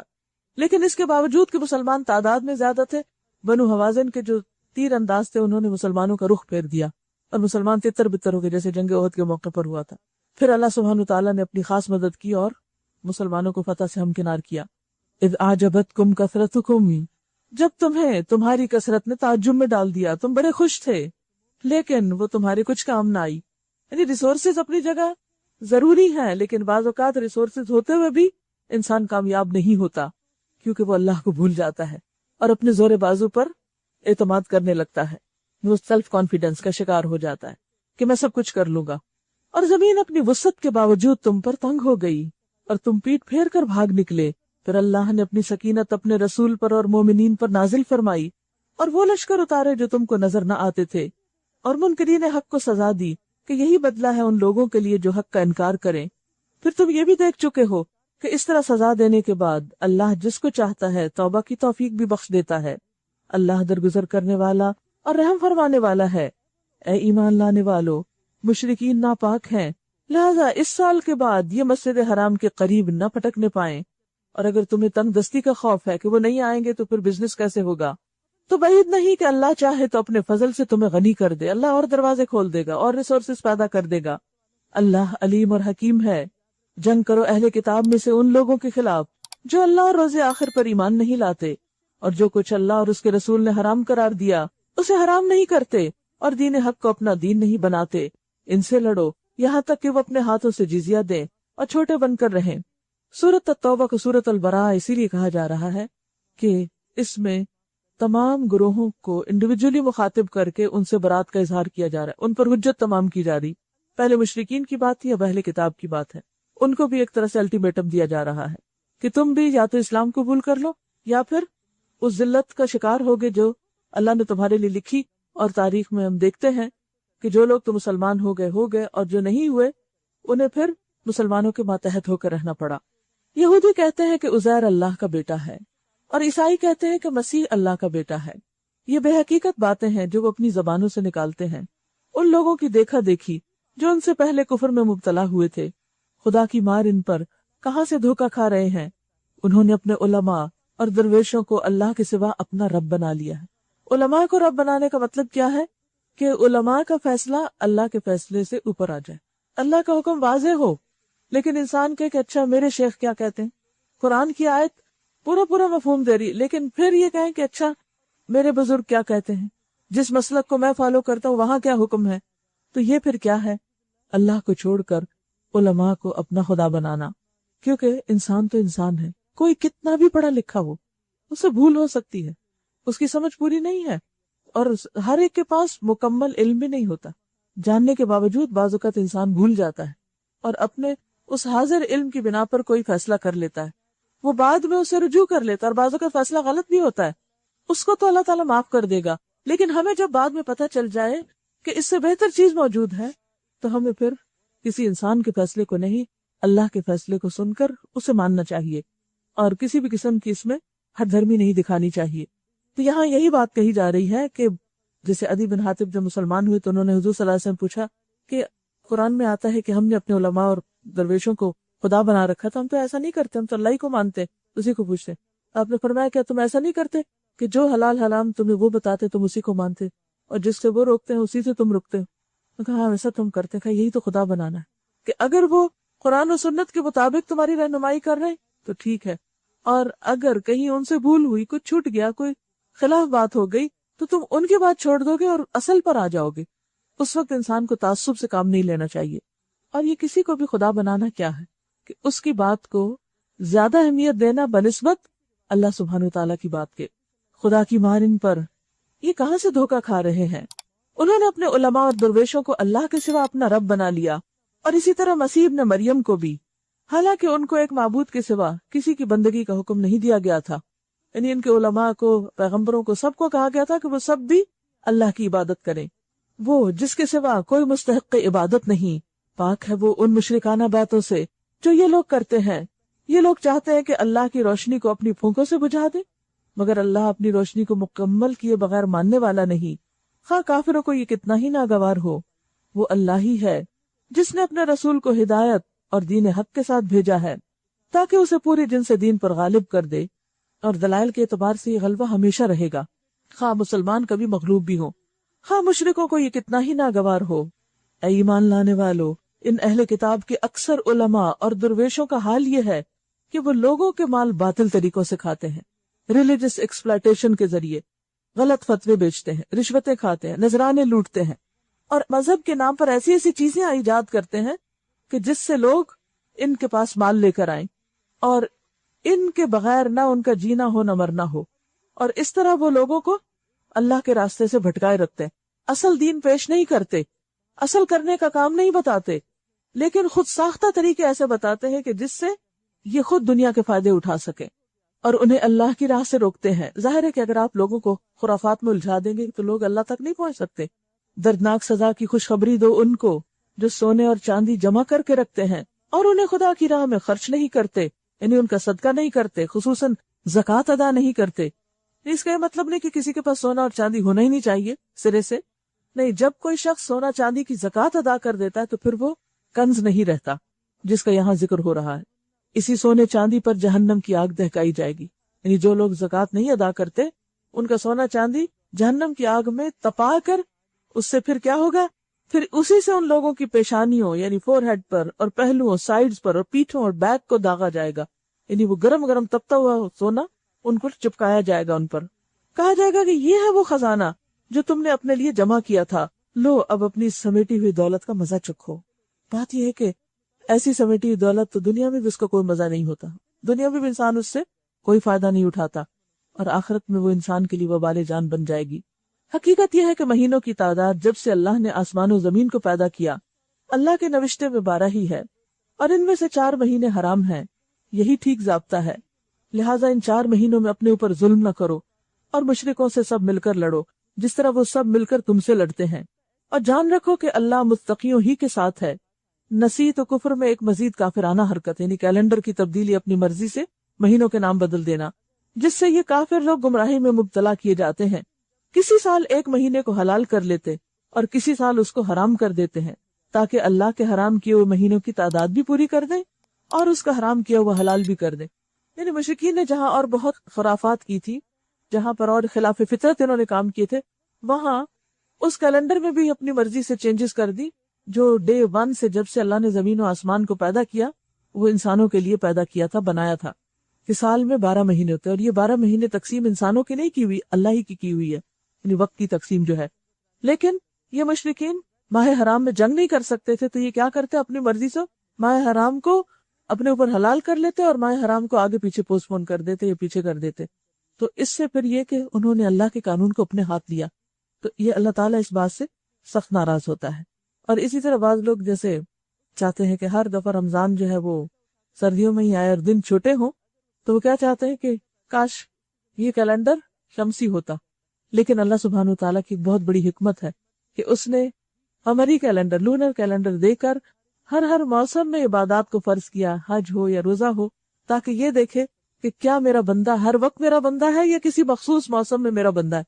کیونکہ کچھ لوگ اللہ کی عبادت مخصوص دنوں میں، مخصوص جگہوں پہ، مخصوص موسم میں کرتے ہیں، موسم اگر بدل جائے، حالات بدل جائے تو ان کی وفاداریاں بھی بدل جاتی ہیں۔ تو ایسے لوگ پھر مخلص نہیں ہوتے، سچے اور پکے نہیں ہوتے، ان کے برے اعمال ان کے لیے خوشنما بنا دیے گئے، اور اللہ منکرین حق کو ہدایت نہیں دیا کرتا۔ یا ایھا الذین آمنوا ما لکم اذا قیل لکم انفروا فی سبیل اللہ اثاقلتم الی الارض اردیتم بالحیاۃ الدنیا من الآخرہ فما متاع الحیاۃ الدنیا فی الآخرۃ الا قلیل۔ اے لوگو جو ایمان لائے ہو، تمہیں کیا ہو گیا کہ جب تم سے اللہ کی راہ میں نکلنے کے لیے کہا گیا تو تم زمین سے چمٹ کر رہ گئے؟ اللہ کی راہ میں نکلنا، خواہ جنگ کے لیے ہو، خواہ علم حاصل کرنے کے لیے، خواہ کسی اور دین کے کام کے لیے، جب کہیں اس کی ضرورت ہو تو اہل ایمان کا کام کیا ہے کہ اس پر لبیک کہیں، اپنے ذاتی کام، ذاتی مفادات کو پیچھے چھوڑیں اور اس وقت کی ارجنٹ نیڈ کو پورا کریں۔ تو فرمایا کہ جب تم سے کہا گیا کہ آؤ تم اللہ کے راستے میں جنگ کرو تو تم اپنے گھروں میں ہی بیٹھ گئے۔ کیا تم نے آخرت کے مقابلے میں دنیا کی زندگی کو پسند کر لیا ہے؟ ایسا ہے تو تمہیں معلوم ہو کہ دنیاوی زندگی کا یہ سب سر و سامان آخرت میں بہت تھوڑا نکلے گا۔ تم نہ اٹھو گے تو خدا تمہیں دردناک سزا دے گا اور تمہاری جگہ کسی اور گروہ کو اٹھائے گا۔ یعنی اگر تم یہ کام نہیں کرو گے تو اللہ کا کام تو کبھی نہیں رکتا، کوئی اور کام کرے گا اور تم خدا کا کچھ بھی نہ بگاڑ سکو گے۔ وہ ہر چیز پر قدرت رکھتا ہے۔ تم نے اگر نبی کی مدد نہ کی تو کچھ پرواہ نہیں، اللہ اس کی مدد اس وقت کر چکا ہے جب کافروں نے اسے نکال دیا تھا، جب وہ 2 میں سے دوسرا تھا، جب وہ دونوں غار میں تھے، جب وہ اپنے ساتھی سے کہہ رہا تھا کہ غم نہ کر، اللہ ہمارے ساتھ ہے۔ ہجرت کے واقعے کی طرف اشارہ ہے کہ اہل ایمان اگر آج تم پیغمبر کا ساتھ نہیں دیتے تو اللہ نے پیغمبر کا ساتھ اس وقت دیا تھا جب اس کے ساتھ صرف ایک شخص تھا، اور وہ بھی گھبرا رہا تھا تو پیغمبر اس کو تسلی دے رہا تھا کہ غم نہ کرو، لا تحزن ان اللہ معنا، اللہ ہمارے ساتھ ہے۔ تو پھر کیا ہوا؟ اس وقت اللہ نے اس پر اپنی طرف سے سکون قلب نازل کیا۔ اگر اللہ نے اس وقت مدد کی تھی تو کیا آج نہ کرے گا؟ اس کو تم جیسے لوگوں کی ضرورت نہیں کہ جو دل کی خوشی کے ساتھ اللہ کے راستے میں نہیں نکلتے۔ اس وقت اللہ نے اس پر اپنی طرف سے سکون قلب نازل کیا اور اس کی مدد ایسے لشکروں سے کی جو تم کو نظر نہ آتے تھے۔ یعنی ہجرت کے موقع پر جب کفار بالکل قریب پہنچ چکے تھے غار ثور کے، اور کافروں کا بول نیچا کر دیا، اور اللہ کا بول تو اونچا ہی ہے۔ اللہ زبردست اور دانا و بینا ہے، نکلو خواہ ہلکے ہو یا بوجھل، اور جہاد کرو اللہ کی راہ میں اپنے مالوں اور اپنی جانوں کے ساتھ، یہ تمہارے لیے بہتر ہے اگر تم جانو۔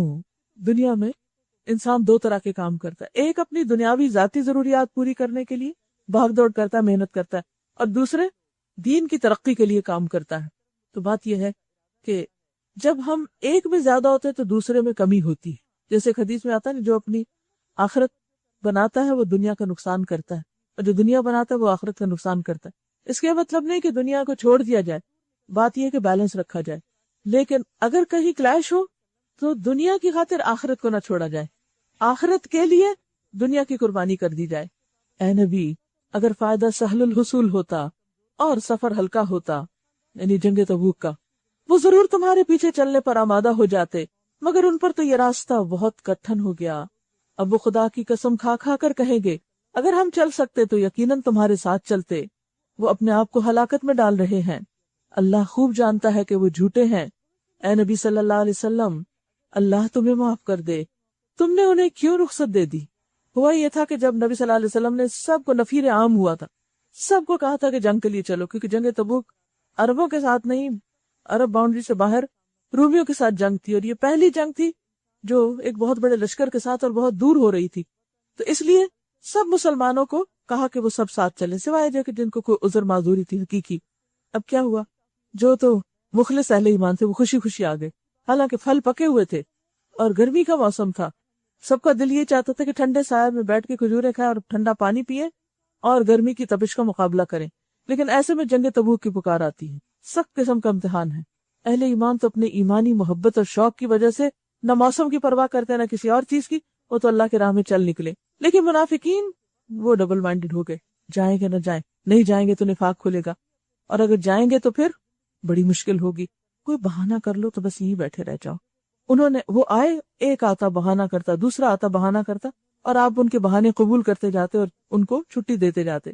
تو اس پر اللہ سبحانہ تعالیٰ نے انٹرفیئر کیا کہ آپ ان کو کیوں اجازت دے رہے ہیں، آپ ان کو رخصت نہ دیتے تاکہ تم پہ کھل جاتا کہ کون لوگ سچے ہیں، اور جھوٹوں کو بھی تم جان لیتے۔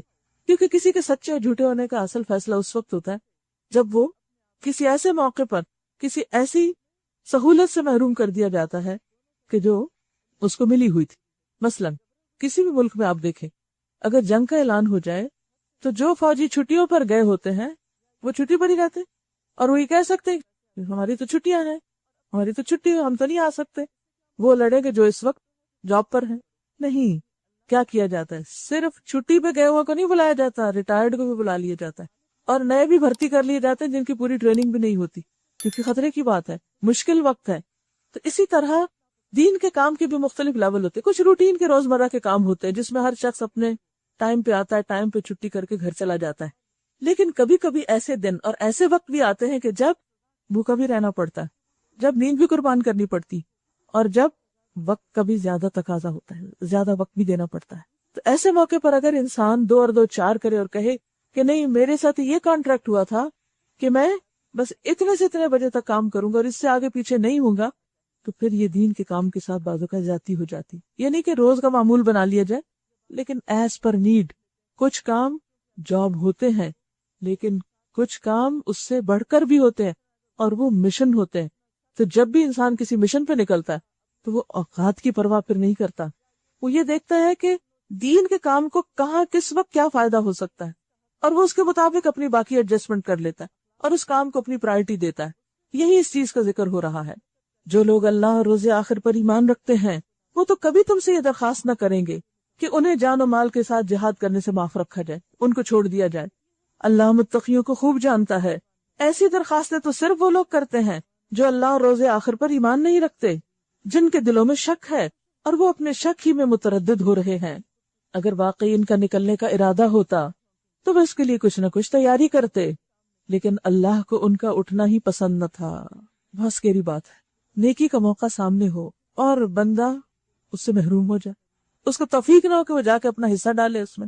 یہ بھی کس وجہ سے ہوتا ہے؟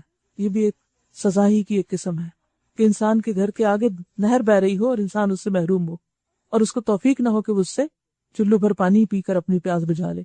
تو بہت دفعہ ایسا ہوتا ہے کہ نیکی کا کام ہمارے آس پاس ہوتا ہے اور ہم کر بھی سکتے تھے، صرف اپنی سستی کی وجہ سے پرواہ نہیں کرتے اور کرتے نہیں دیتے، آگے نہیں بڑھتے۔ فرمایا کہ اللہ نے اس لیے انہیں سست کر دیا اور کہہ دیا کہ بیٹھ رہو رہنے والوں کے ساتھ، کیونکہ ان کی نیت میں خرابی تھی۔ جب انسان نیت درست کر لیتا ہے، جذبہ سچا ہوتا ہے، تو بظاہر رکاوٹیں آ بھی جائیں تو گھر بیٹھ کے بھی اللہ اجر لکھ لیتا ہے، جن کا ذکر آگے آئے گا کہ کچھ ایسے مخلص مومن تھے کہ جو رو رہے تھے کہ ہمیں بھی ساتھ جانا ہے، لیکن نہ ان کے پاس سواری تھی، نہ مال تھا، یا پھر وہ معذور تھے کہ اتنا لمبا سفر کر نہیں سکتے تھے۔ ان کے لیے اللہ سبحانہ تعالیٰ نے ان کے گھر بیٹھنے کے باوجود ان کے لیے اجر لکھ لیا۔ لیکن کچھ لوگ ایسے تھے جو ہٹے کٹے تھے، سب کچھ کر سکتے تھے، صرف ان کا دل نہیں تھا اس کام میں، اللہ کا کام ان کے دل میں اس کی محبت نہیں تھی، لہذا اللہ نے ان سے وہ لے لیا، ان کو اٹھنے نہیں دیا، ان کو ساتھ شامل ہی نہیں ہونے دیا۔ اور پھر مومنوں سے کہا کہ تم ہمت نہ کم کرو کہ وہ لوگ کیوں نہیں آئے، تو ہم بھی اب بیٹھ جائیں، ہم بھی چلے جائیں۔ فرمایا کہ اس میں بھی بھلائی ہے اگر وہ نہیں آئے۔ وہ کیا؟ اگر وہ تمہارے ساتھ نکلتے تو تمہارے اندر خرابی کے سوا کسی چیز میں اضافہ نہ کرتے۔ بعض لوگوں کا ساتھ ہونا زیادہ بڑی مصیبت ہے اس کی نسبت کہ وہ گھر بیٹھ رہے ہیں اور وہ ساتھ نہ شامل ہو۔ وہ تمہارے درمیان فتنہ پردازی کے لیے دوڑ دھوپ کرتے ہیں، اور تمہارے گروہ کا حال یہ ہے کہ ابھی اس میں بہت سے ایسے لوگ موجود ہیں جو ان کی باتیں کان لگا کے سنتے ہیں، ان کی دلچسپی ان کے ساتھ ہے۔ اللہ ان ظالموں کو خوب جانتا ہے۔ اس سے پہلے بھی ان لوگوں نے فتنہ انگیزی کی کوششیں کی ہیں، مختلف کام خراب کرنے چاہے ہیں، اور تمہیں ناکام کرنے کے لیے یہ ہر طرح کی تدبیروں کا الٹ پھیر کر چکے ہیں، یہاں تک کہ ان کی مرضی کے خلاف حق آ گیا اور اللہ کا کام ہو کر رہا۔ اور ایسا ہمیشہ ہوتا ہے جب بھی دین کا کام ہوتا ہے، کچھ لوگ تو انتہائی مخلص ہوتے ہیں، جان مال جذبہ اپنا علم ہنر سکل ہر چیز کے ساتھ حاضر ہو جاتے ہیں۔ کچھ لوگ بیچ بیچ کی راہ ہوتے ہیں، اور کچھ لوگ کام کرنے والوں کی ہمتیں توڑنے والے ہوتے ہیں، ان کی جڑیں کاٹنے والے ہوتے ہیں۔ ایسے لوگ ہر گروہ میں پائے جاتے ہیں۔ نبی صلی اللہ علیہ وسلم کو بھی ایسے لوگوں سے واسطہ تھا، لیکن آپ کیا کرتے تھے؟ ان سے ڈیلنگ کا طریقہ انداز کیا سکھایا گیا؟ واعفو واصفحوا، اگنور کر دو، معاف کر دو، درگزر کرو، اور جو کرنا ہے وہ کرتے جاؤ۔ اللہ کا کام تو ہو کر رہے گا، کسی کے آنے یا نہ آنے سے، کسی کے شریک ہونے یا نہ ہونے سے وہ کام نہیں رکتا۔ اللہ اس سے بہتر لوگ لے آتا ہے۔ یاد رکھیے کہ میں ہوں یا آپ ہوں، جہاں کہیں ہم کام چوری کریں گے اور جہاں کہیں ہم پیچھے ہوں گے، ایسا نہیں ہوگا کہ اللہ کا کام نہیں ہوگا۔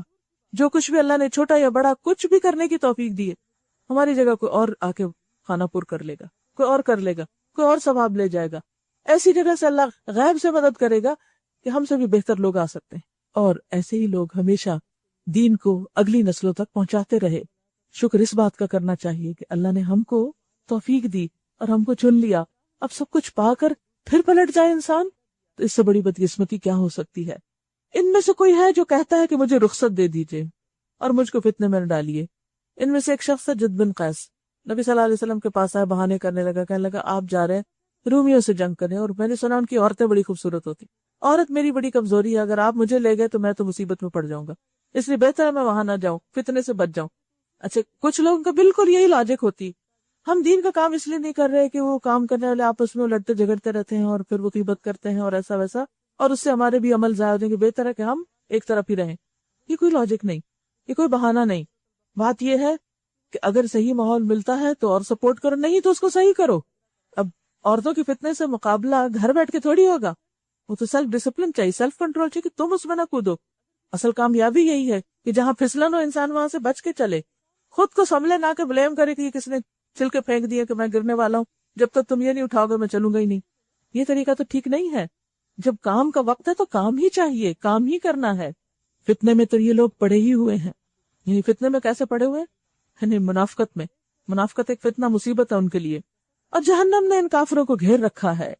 تمہارا بھلا ہوتا ہے تو انہیں رنج ہوتا ہے، تمہیں کوئی کامیابی ملتی ہے تو ان کو اچھی نہیں لگتی، اور تم پر کوئی مصیبت آتی ہے تو یہ منہ پھیر کر خوش خوش پلٹتے ہیں اور کہتے جاتے ہیں کہ اچھا ہوا ہم نے پہلے ہی اپنا معاملہ ٹھیک کر لیا تھا، ہم تو پہلے ہی الگ ہو گئے تھے۔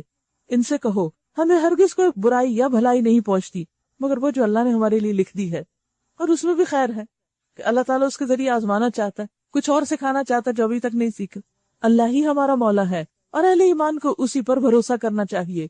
ان سے کہو تم ہمارے معاملے میں جس چیز کا منتظر ہو وہ اس کے سوا اور کیا ہے کہ 2 بھلائیوں میں سے ایک بھلائی، اور ہم تمہارے معاملے میں جس چیز کا منتظر ہیں وہ یہ ہے کہ اللہ خود تم کو سزا دیتا ہے یا ہمارے ہاتھوں دلواتا ہے۔ اچھا تو اب تم بھی انتظار کرو، ہم بھی تمہارے ساتھ منتظر ہیں۔ ان سے کہو تم اپنے مال خواہ راضی خوشی خرچ کرو یا بکراہت، بہرحال وہ قبول نہ کیے جائیں گے کیونکہ تم فاسق لوگ ہو۔ ان کے دیے ہوئے مال قبول نہ ہونے کی کوئی وجہ اس کے سوا نہیں کہ انہوں نے اللہ اور اس کے رسول سے کفر کیا۔ نماز کے لیے آتے ہیں تو کسمساتے ہوئے آتے ہیں، پیچھے رہتے ہیں سستی کے مارے۔ یہ منافقین کی ایک پہچان ہے۔ جو شخص نماز میں سستی کرتا ہے وہ کسی اور کام میں کیا کرے گا، اور خدا کے دین کی کیا خدمت کرے گا جو فرض ہی نہیں پورا کیا۔ اور راہ خدا میں خرچ کرتے ہیں تو بادل ناخواستہ احسان جتا کر۔ ان کے مال و دولت اور ان کی کثرت اولاد کو دیکھ کر دھوکہ نہ کھاؤ، اللہ تو یہ چاہتا ہے کہ انہی چیزوں کے ذریعے سے ان کو دنیا کی زندگی میں بھی مبتلا عذاب کرے، اور یہ جان بھی دیں تو انکار حقی کی حالت میں جان دیں۔ یعنی جس مال اور اولاد کی وجہ سے وہ دین کے کام سے پیچھے ہٹتے ہیں وہی مال اور اولاد ان کے گلے کا پھندا بن جاتا ہے۔ وہ سمجھتے دین کا کام مشکل ہے، اللہ ان کو کسی اور مشکل میں ڈال دیتا ہے۔ وہ خدا کی قسم کھا کھا کر کہتے ہیں کہ ہم تمہیں میں سے ہیں، حالانکہ وہ ہرگز تم میں سے نہیں۔ یعنی ان کی ظاہری باتوں پہ بالکل نہ جاؤ جہاں وہ تم سے محبت کا اظہار کریں، اصل میں تو وہ ایسے لوگ ہیں جو تم سے خوف زدہ ہیں، اس لیے تمہیں راضی کرنے کے لیے ایسے ڈائلاگ بولتے رہتے ہیں۔ اگر وہ کوئی جائے پناہ پالے یا کوئی کھو یا گھس بیٹھنے کی جگہ تو بھاگ کر اس میں جا چھپے۔ اے نبی صلی اللہ علیہ وسلم، ان میں سے بعض لوگ صدقات کی تقسیم میں تم پر اعتراض کرتے ہیں۔ آپ دیکھیے کہ یہ بات بھی ایسی ہے جو ڈے 1 سے ہو رہی۔ لوگوں نے مال کے معاملے میں پیغمبر کو بھی نہیں چھوڑا تو باقیوں کو کہاں چھوڑیں گے۔ کوئی بھی شخص جو دین کے نام پر کچھ جمع کر رہا ہو، کچھ کام کر رہا ہو، لوگ ضرور شک کی نگاہ سے اس کو دیکھتے ہیں۔ اور آپ کے دین پر چلنے اور مخلص ہونے کی شرط ہی ہے کہ آپ پر یہ الزام لگے ایک دفعہ، کیونکہ یہ الزام پیغمبر پر لگا ہے کہ انہوں نے اپنے پاس رکھ لیا۔ حالانکہ جو اپنی جان اور مال سب کچھ لگا رہا ہے وہ لوگوں کو مال کو اپنے لیے رکھ لے گا کہ جس کے استعمال کرنے کا بھی اس کو وقت نہ ہو۔ اگر اس مال میں سے انہیں کچھ دے دیا جائے تو خوش ہو جائیں۔ یہ الزام کیوں لگاتے ہیں؟ تاکہ انہیں کچھ مل جائے، اور نہ دیا جائے تو بگڑنے لگتے ہیں۔ کیا اچھا ہوتا کہ اللہ اور رسول نے جو کچھ بھی انہیں دیا تھا اس پر وہ راضی رہتے اور کہتے ہمارے لیے اللہ کافی ہے، وہ اپنے فضل سے ہمیں اور بہت کچھ دے دے گا، اور اس کا رسول بھی ہم پر عنایت فرمائے گا۔ ہم اللہ ہی کی طرف نظر جمائے ہوئے ہیں، انا الی اللہ راغبون۔ پھر صدقات کی تقسیم خود فرما دی کہ کس کس کو دے سکتے ہو۔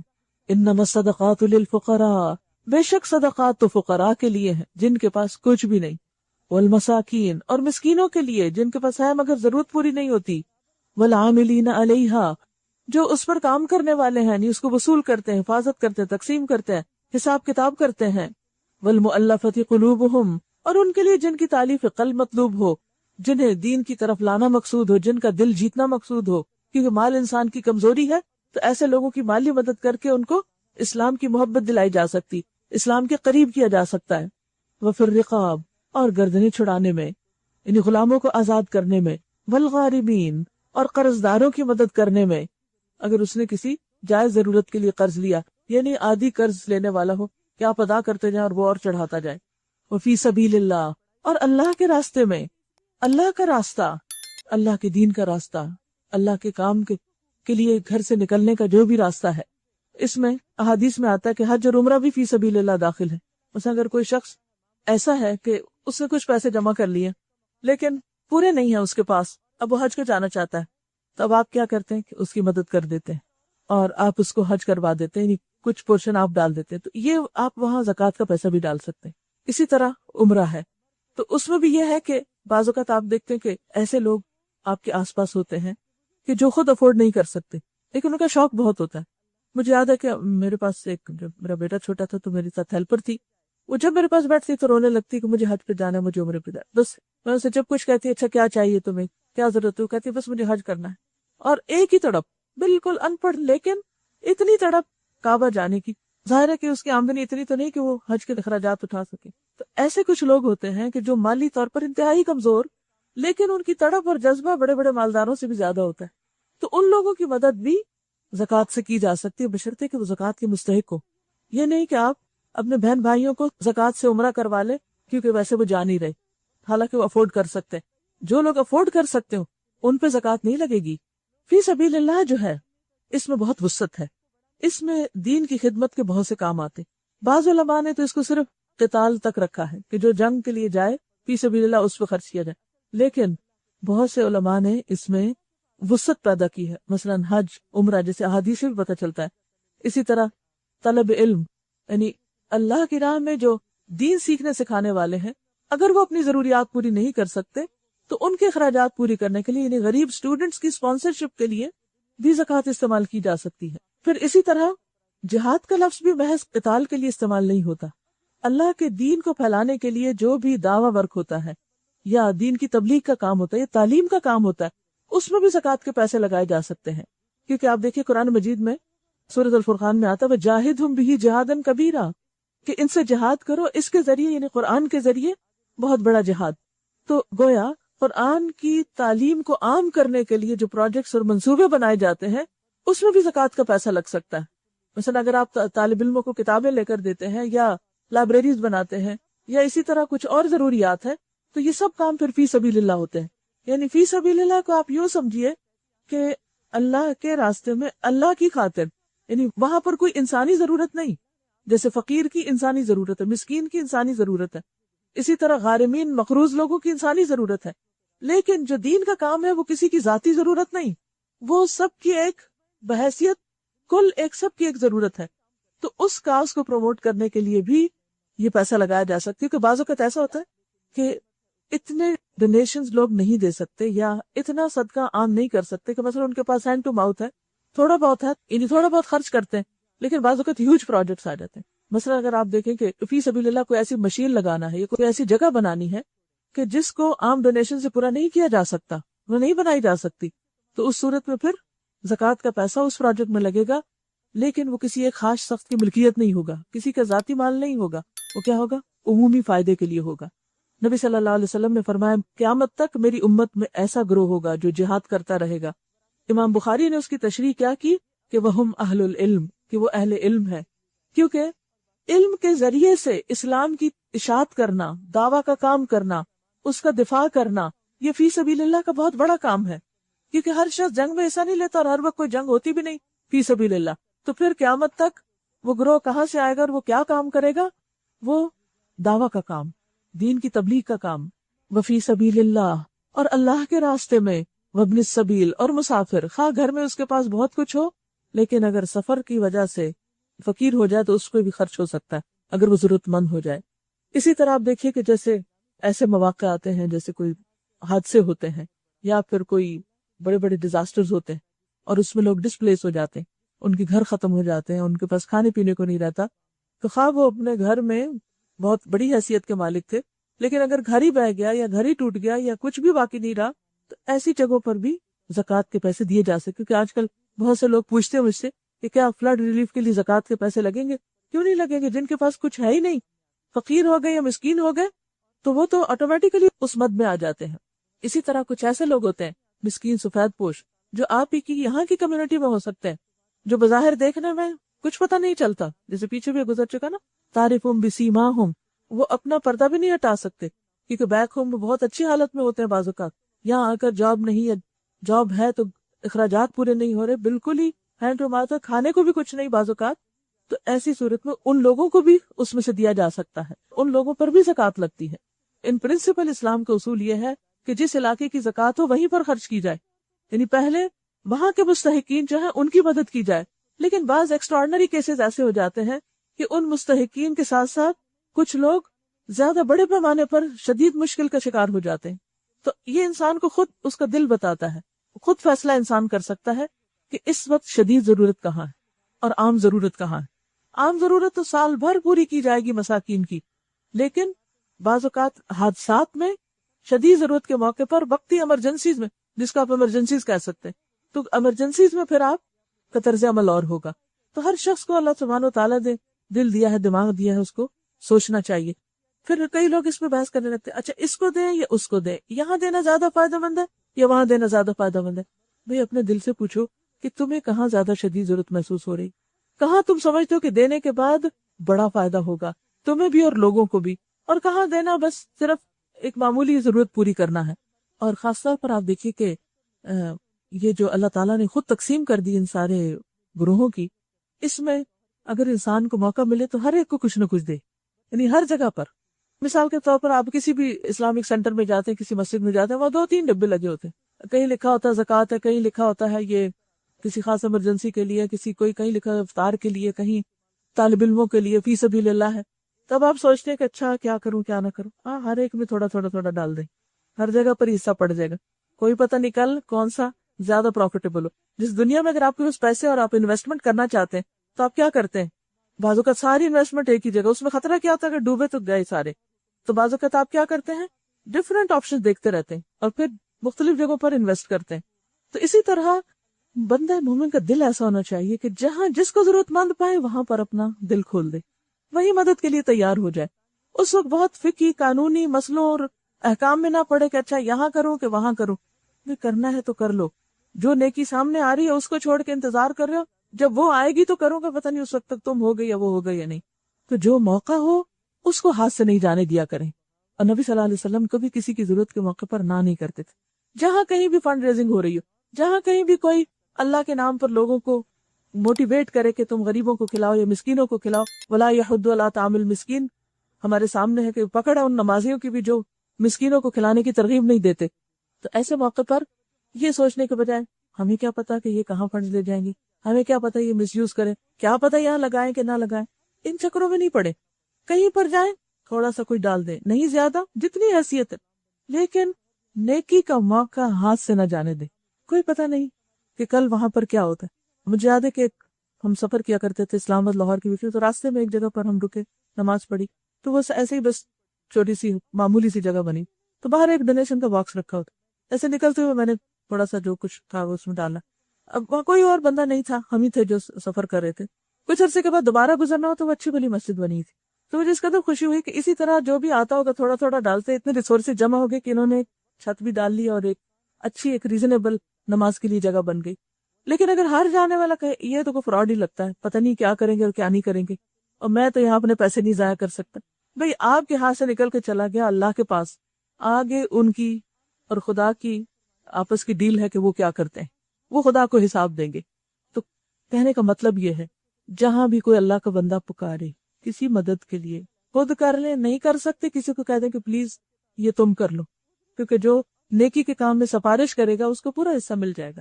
بعض اوقات ایسا ہوتا ہے نا، بعض اوقات ایسے ہوتے ہیں کوئی میلز آ جاتی ہیں اور اس میں مثلا ڈونیشن دینی ہوتی ہے کہ اس کے لیے کوئی کارڈ آپ کو چاہیے ہوتا ہے، ویزا کارڈ ہے یا کوئی کریڈٹ کارڈ ہے، تو پھر آپ اس کو دے سکتے.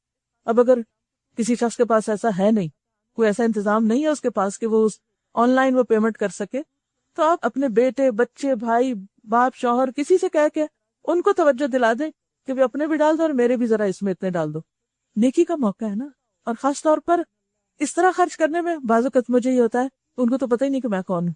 یعنی کیسے ہوتا ہے نا، بس آن لائن آپ پیمنٹ کسی جگہ کسی ویب سائٹ پہ جا کے کچھ کہیں ڈال دیتے ہیں، تو ان کو کیا پتا میں کون ہوں. دنیا میں یہاں تو اگر کسی کو دیتے ہیں تو بعض اوقات ڈبے میں بھی ڈال جاتے ہیں تو کوئی نہ کوئی دیکھ لیتا ہے، کسی کے ہاتھ میں چیک دیتے ہیں اس کو پتہ چل جاتا ہے.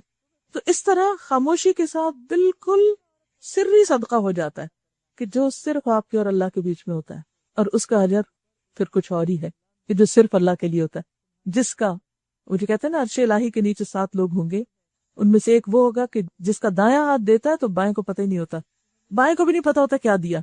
یعنی وہ اس طرح چھپا کے دیتا ہے کہ بائیں بھی نہیں دیکھ سکتا کہ اس کو پتا چلے. وہ اتنا خاموشی سے کرتا ہے. تو کبھی خاموشی سے، کبھی دکھا کے، کبھی چھپا کے، جو موقع ہو، جہاں ہو، جیسا ہو، تھوڑا ہو یا زیادہ ہو، ایک لقمے کے برابر ہو تو وہ بھی کرنے سے گریز نہ کرے. کوئی پتہ نہیں کل وہی لقمہ پہاڑ بنا ہو جس کو ہم نے معمولی سمجھ کے دیا، کیونکہ جب زیادہ بازو کا دیتے تو خیال آ جاتا ہے کہ ہاں بھی ہم نے تو سب سے زیادہ دیا.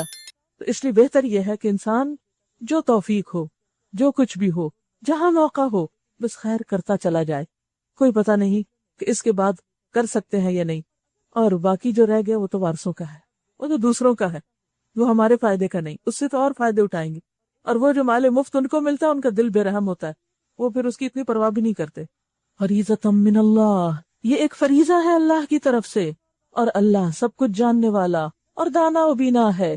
ان میں سے کچھ لوگ ہیں جو اپنی باتوں سے نبی کو دکھ دیتے ہیں، کبھی الزام تراشی کر کے، کبھی ایسی غیر محتاط باتیں کر کے، اور خاص طور پر کیا کہتے ہیں وَيَقُولُونَ هُوَ أُذُنٌ، کہتے ہیں یہ تو کانوں کا کچا، ہر ایک کی باتیں سن لیتے ہیں۔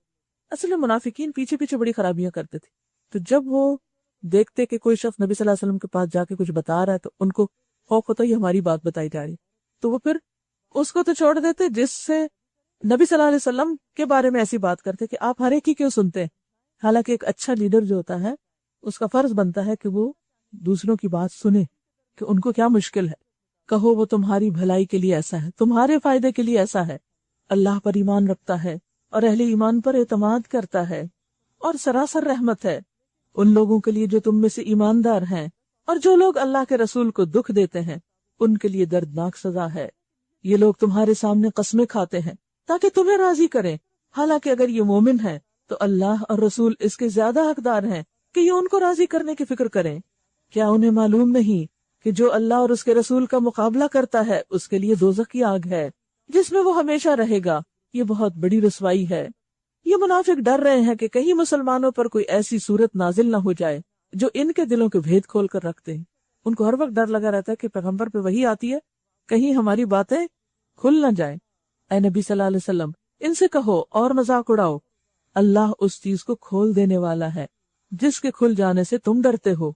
اگر ان سے پوچھو کہ تم کیا باتیں کر رہے تھے تو جھٹ کہہ دیں گے کہ ہم تو ہنسی مذاق اور دل لگی کر رہے تھے، بس جوکنگ۔ ان سے کہو کیا تمہاری ہنسی دل لگی اللہ اور اس کی آیات اور اس کے رسولی کے ساتھ تھی؟ دین ہی رہ گیا تمہیں مذاق اڑانے اور لطیفے بنانے کو؟ اب عذر نہ تراشو، تم نے ایمان لانے کے بعد کفر کیا ہے۔ اگر ہم نے تم میں سے ایک گروہ کو معاف بھی کر دیا تو دوسرے گروہ کو تو ہم ضرور سزا دیں گے کیونکہ وہ مجرم ہے۔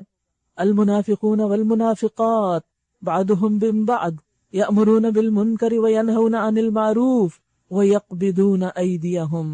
منافق مرد اور منافق عورتیں، اب عورتوں کا بھی ذکر آ گیا ساتھ کیونکہ وہ بھی سوسائٹی کا ایک حصہ ہوتی ہیں، وہ بھی کمیونٹی کے کاموں میں حصہ لیتی ہیں، وہ بھی اجتماعی کاموں میں دلچسپی رکھتی ہیں، سب ایک دوسرے کے ہم رنگ ہیں، سب ایک ہی جیسے ہیں۔ ان کا پیشہ کیا ہے؟ برائی کا حکم دیتے ہیں، لوگوں کو برائی کی طرف لے جاتے ہیں، برائی کو اکساتے ہیں، یہ منافق کی نشانی ہوتی ہے۔ اور بھلائی سے منع کرتے ہیں، نیکی کے کام سے روکتے ہیں، اور اپنے ہاتھ خیر سے روکے رکھتے ہیں، خود بھی کچھ نہیں کرتے، حتیٰ کہ صدقہ تک نہیں کرتے۔ یہ اللہ کو بھول گئے تو اللہ نے بھی انہیں بھلا دیا۔ یقیناً یہ منافق ہی فاسق ہیں۔ ان منافق مردوں اور عورتوں اور کافروں کے لیے اللہ نے آتش دوزخ کا وعدہ کیا ہے جس میں وہ ہمیشہ رہیں گے، وہی ان کے لیے موضوع ہے، ان پر اللہ کی پھٹکار ہے اور ان کے لیے قائم رہنے والا عذاب ہے۔ تم لوگوں کے رنگ ڈھنگ وہی ہیں جو تمہارے پیشروؤں کے تھے، وہ تم سے زیادہ زور آور اور تم سے بڑھ کر مال اور اولاد والے تھے، پھر انہوں نے دنیا میں اپنے حصے کے مزے لوٹ لیے اور تم نے بھی اپنے حصے کے مزے اسی طرح لوٹے جس طرح انہوں نے لوٹے، اور وہ ویسے ہی بحثوں میں تم بھی پڑے جیسی بحثوں میں وہ پڑے تھے۔ سو ان کا انجام یہ ہوا کہ دنیا اور آخرت میں ان کا سب کیا درا ضائع ہو گیا اور وہی خسارے میں ہے۔ کیا ان لوگوں کو اپنے پیشروؤں کی تاریخ نہیں پہنچی نہیں پہلے لوگوں کی؟ نوح علیہ السلام کی قوم، عاد، سمود، ابراہیم علیہ السلام کی قوم، مدین کے لوگ، اور وہ بستیاں جنہیں الٹ دیا گیا، لوط علیہ السلام کی قوم۔ ان کے رسول ان کے پاس کھلی کھلی نشانیاں لے کر آئے، پھر یہ اللہ کا کام نہ تھا کہ ان پر ظلم کرتا، مگر وہ آپ ہی اپنے اوپر ظلم کرنے والے تھے۔ بات یہ ہے کہ پچھلی بستیوں میں تباہی کیوں ہوئی؟ ایسا نہیں تھا کہ وہ سارے لوگ اللہ کو نہیں مانتے تھے، وہ مانتے تھے لیکن اللہ کے احکام کو نہیں مانتے تھے۔ جیسے قوم شعیب ناپ تول میں کمی کرتی تھی، رسول کی بات کو انہوں نے نہیں مانا۔ تو دو طرح کے مجرم ہوتے، ایک تو یہ کہ سرے سے مانتے ہی نہیں خدا رسول کو، اور دوسرے زبان سے کہتے ہیں مانتے ہیں لیکن عمل سے نہیں۔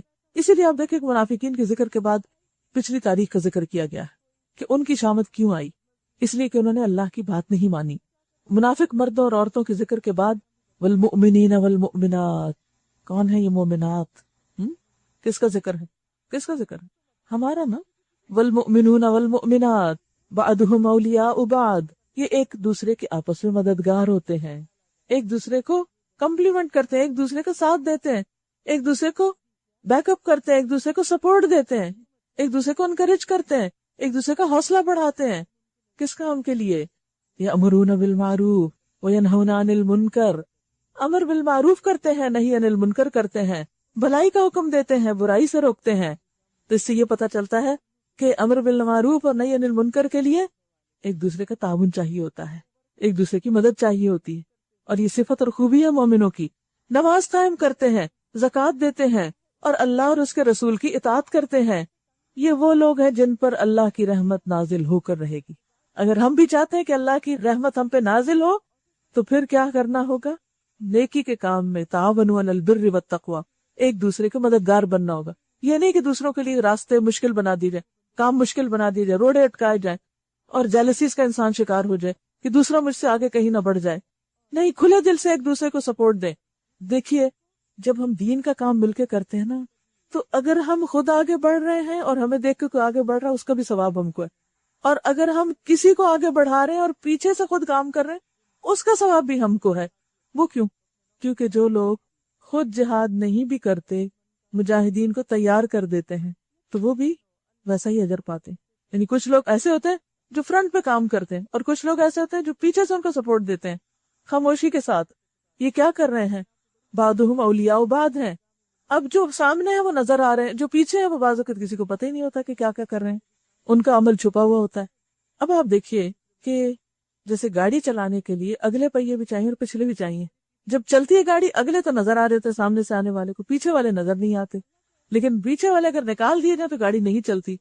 اسی طرح کسی بھی آرگنائزیشن کے اندر سب لوگ آگے نہیں کام کر سکتے، کچھ کو پیچھے بھی کام کرنا ہوتا ہے۔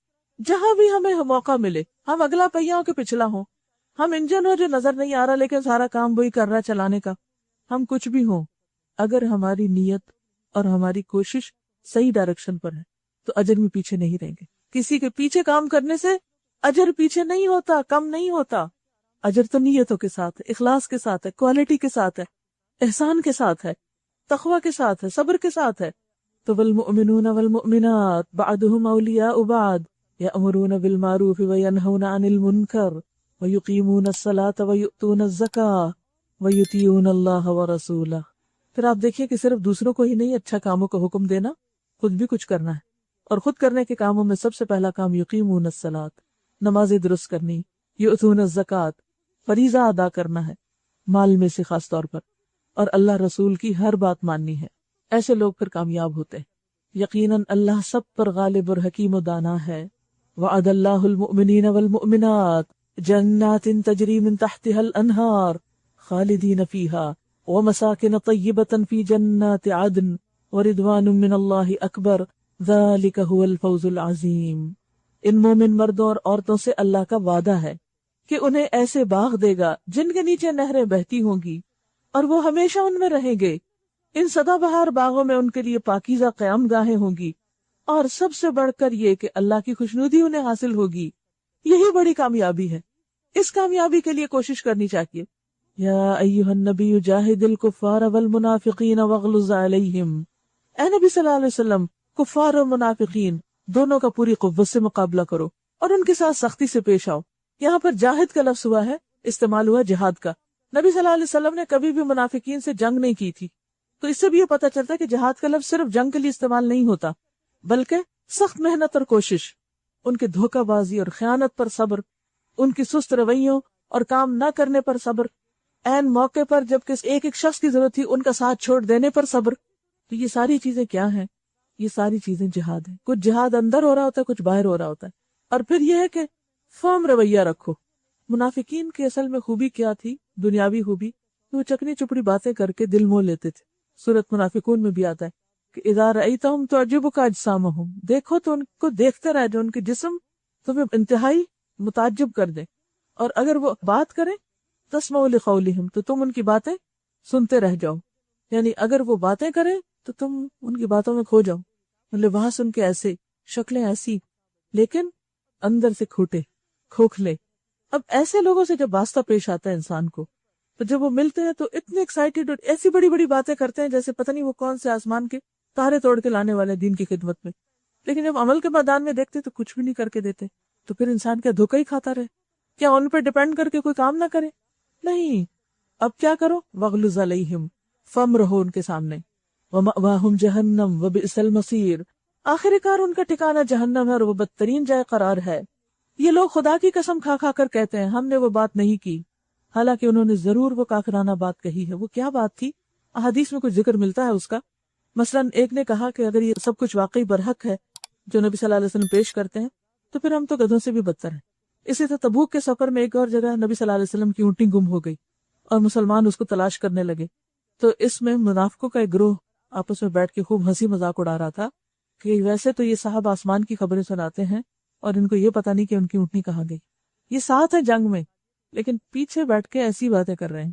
یہی منافقانہ طرز عمل ہوتا ہے کہ سامنے آئے انسان تو بڑی خوش آمد اور پیچھے مذاق اڑائے، بے وقوف بتائے، غیبت کرے۔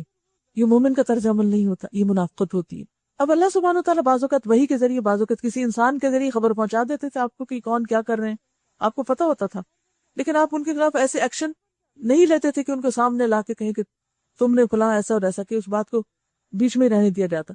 تو ایک ایسے ہی موقع پر نبی صلی اللہ علیہ وسلم کو جب پتہ چلا اور انہیں معلوم ہوا کہ آپ راز کھل گیا ہے، تو قسمیں کھا کر کے کہنے لگے کہ ہم نے نہیں کہا کچھ ایسا، یہ سننے والے کو غلط فہمی ہوئی ہے، آپ کو غلط رپورٹنگ ہوئی ہے۔ تو اللہ سبحانہ و تعالیٰ نے معاملہ کھول دیا۔ اللہ تعالیٰ فرماتے ہیں وَلَقَدْ قَالُوا كَلِمَةَ الْكُفْرِ، یہ کفر والی بات انہوں نے کہی ہے، وَكَفَرُوا بَعْدَ إِسْلَامِهِمْ، اپنے اسلام کے بعد انہوں نے کفر کیا ہے، وَهَمُّوا بِمَا لَمْ يَنَالُوا، اور انہوں نے وہ کچھ کرنے کا ارادہ کیا جسے نہ کر سکے، یعنی ان کی تو اور بھی بڑی بڑی سازشیں تھیں۔ اور وہ کیا تھی کہ ایک موقع پر ایک تنگ راستے سے ان میں سے کچھ لوگ آئے تاکہ مسلمانوں پر حملہ کر کے راستے میں ختم کر دیں۔ یہ سارا ان کا غصہ اسی بات پر ہے نا کہ اللہ اور اس کے رسول نے اپنے فضل سے ان کو غنی کر دیا، کیونکہ مدینہ معاشی اعتبار سے بہت کمزور تھا جب تک ہجرت نہیں ہوئی۔ ہجرت کے بعد مدینہ کی معاشی حالت بھی بہت درست ہوئی اور ان کے کاروبار میں بھی اضافہ ہوا۔ فرمایا کہ منافق اللہ کے اس احسان کو یاد نہیں کرتے کہ جو پیغمبر کے آنے کی وجہ سے ان پر ہوا، پھر بھی یہ اس کو دھوکہ دیتے ہیں اور اس کے خلاف باتیں کرتے ہیں۔ اور بعض اوقات ایسا ہوتا ہے کہ ہم جس سے فیض اٹھاتے ہیں اسی کو دھوکہ دے رہے ہوتے ہیں، اسی کی جڑیں کاٹ رہے ہوتے ہیں۔ تو کسی بھی انسان کے ساتھ، خواہ دین کا معاملہ ہو یا دنیا کا، نمک حرامی، دھوکہ بازی، بے وفائی، غداری، خیانت، یہ بدترین اخلاق ہے۔ کوئی بھی شخص جو آپ پر احسان کرے، آپ کا اخلاقی فرض کیا بنتا ہے کہ آپ کیا کریں اس کے ساتھ؟ اور کچھ نہیں کر سکتے تو خیرخواہی کریں، آپ اس کو کچھ نہیں دے سکتے جواب میں تو خیرخواہی تو کریں۔ لیکن منافقین کیا کرتے ہیں کہ وہ ہمیشہ ان لوگوں کا ساتھ دیتے ہیں جو دیکھتے ہیں کہ دوسرے فریق کے لوگ ہیں، گروپ بی ہیں، یعنی منافقین ہیں، وہ انہی کے ساتھ جا ملتے ہیں۔ وَإِذَا خَلَوْا إِلَىٰ شَيَاطِينِهِمْ، اپنے ہی جیسے لوگوں کے ساتھ مل کر پھر سازشیں کرتے ہیں۔ اب اگر یہ اپنی اس روش سے باز آ جائیں تو انہی کے لیے بہتر ہے، اور اگر یہ باز نہ آئے تو اللہ ان کو دردناک سزا دے گا، دنیا میں بھی اور آخرت میں بھی، اور زمین میں کوئی نہیں جو ان کا حمایتی اور مددگار ہو۔ ان میں سے بعض ایسے بھی ہیں جنہوں نے اللہ سے عہد کیا تھا کہ اگر اس نے اپنے فضل سے ہم کو نوازا تو ہم خیرات کریں گے، بس تھوڑے دن کی بات ہے، کچھ مال آ جائے پھر دیکھیں ہم کیا کچھ دیتے ہیں، اور صالح بن کر رہیں گے۔ مگر جب اللہ نے اپنے فضل سے ان کو دولت مند کر دیا تو وہ بخل پر اتر آئے اور اپنے عہد سے ایسے پھرے کہ انہیں اس کی پرواہ تک نہیں۔ نتیجہ کیا ہوا؟ نتیجہ یہ نکلا کہ ان کی اس بدعہدی کی وجہ سے جو انہوں نے اللہ کے ساتھ کی، اور اس جھوٹ کی وجہ سے جو وہ بولتے رہے، اللہ نے ان کے دلوں میں نفاق بٹھا دیا جو اس کے حضور ان کی پیشی کے دن تک ان کا پیچھا نہ چھوڑے گا۔ دیکھیے کہ یہاں تو ایک خاص کانٹیکس میں بات ہو رہی ہے نا ان منافقین کی جو مدینہ میں تھے نبی صلی اللہ علیہ وسلم کے ساتھ، اور وہ دھوکہ بازیاں کرتے، وعدے توڑتے وغیرہ وغیرہ، بعض اوقات اللہ سے، بعض اوقات اہل ایمان سے۔ لیکن ہم بھی ذرا غور کریں، بعض اوقات ہم پہ کوئی مشکل آتی ہے تو ہم کہتے ہیں میں اتنا صدقہ کروں گی، فلاں کام کروں گی، جسے منت ماننا جس کو کہتے ہیں، عمرہ کروں گی، حج کروں گی، فلاں، اگر میرے یہ پیسے مجھے مل جائیں۔ بس بعض اوقات لوگ غصب کر جاتے ہیں، کوئی آپ کے گھر پہ ناجائز قبضہ کیے ہوئے، کوئی آپ کے مال پہ ناجائز قبضہ کیے ہوئے، تو آپ کہتے ہیں اچھا ایک دفعہ مجھے مل جائے، پھر آدھا تو میں اللہ ہی کے راستے میں دے دوں گا۔ اب کیا ہوتا ہے، وہ مل جاتا ہے، پھر آپ کہتے ہیں اچھا اب تو میری اپنی بڑی ضرورتیں ہو گئی، پھر فتوے لینے لگتے ہیں کہ اچھا اب کیا کریں۔ یاد رکھیے اللہ سے کیے ہوئے وعدوں کو پورا کریں۔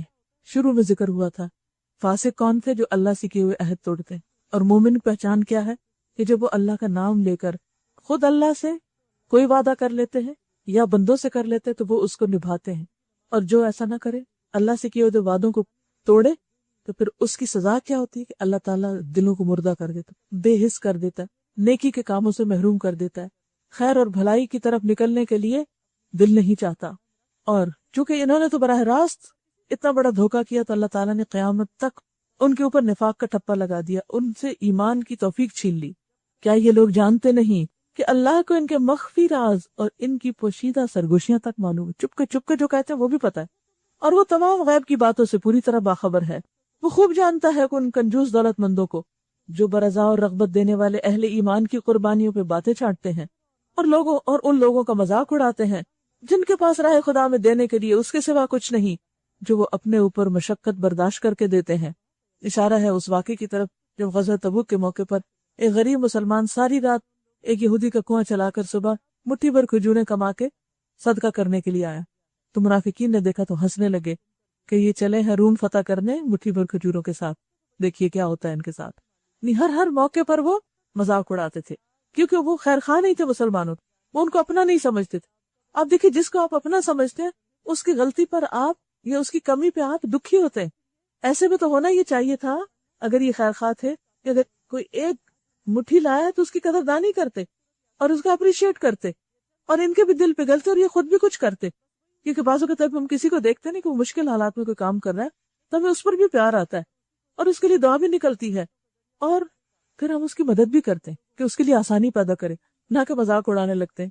تو یہ مذاق اڑانا اور دوسروں کے لیے بدنیتی رکھنا، بدگمانی کرنا اور ان کے پیچھے سے جڑیں کاٹنا، یہ مومن کا شیوا کبھی نہیں ہو سکتا۔ فرمایا اللہ ان مذاق اڑانے والوں کا مذاق اڑاتا ہے اور ان کے لیے دردناک سزا ہے۔ اے نبی صلی اللہ علیہ وسلم، تم خواہ ایسے لوگوں کے لیے معافی کی درخواست کرو یا نہ کرو، اگر تم 70 بار بھی انہیں معاف کر دینے کی دعا مانگو تو اللہ انہیں ہرگز معاف نہ کرے گا۔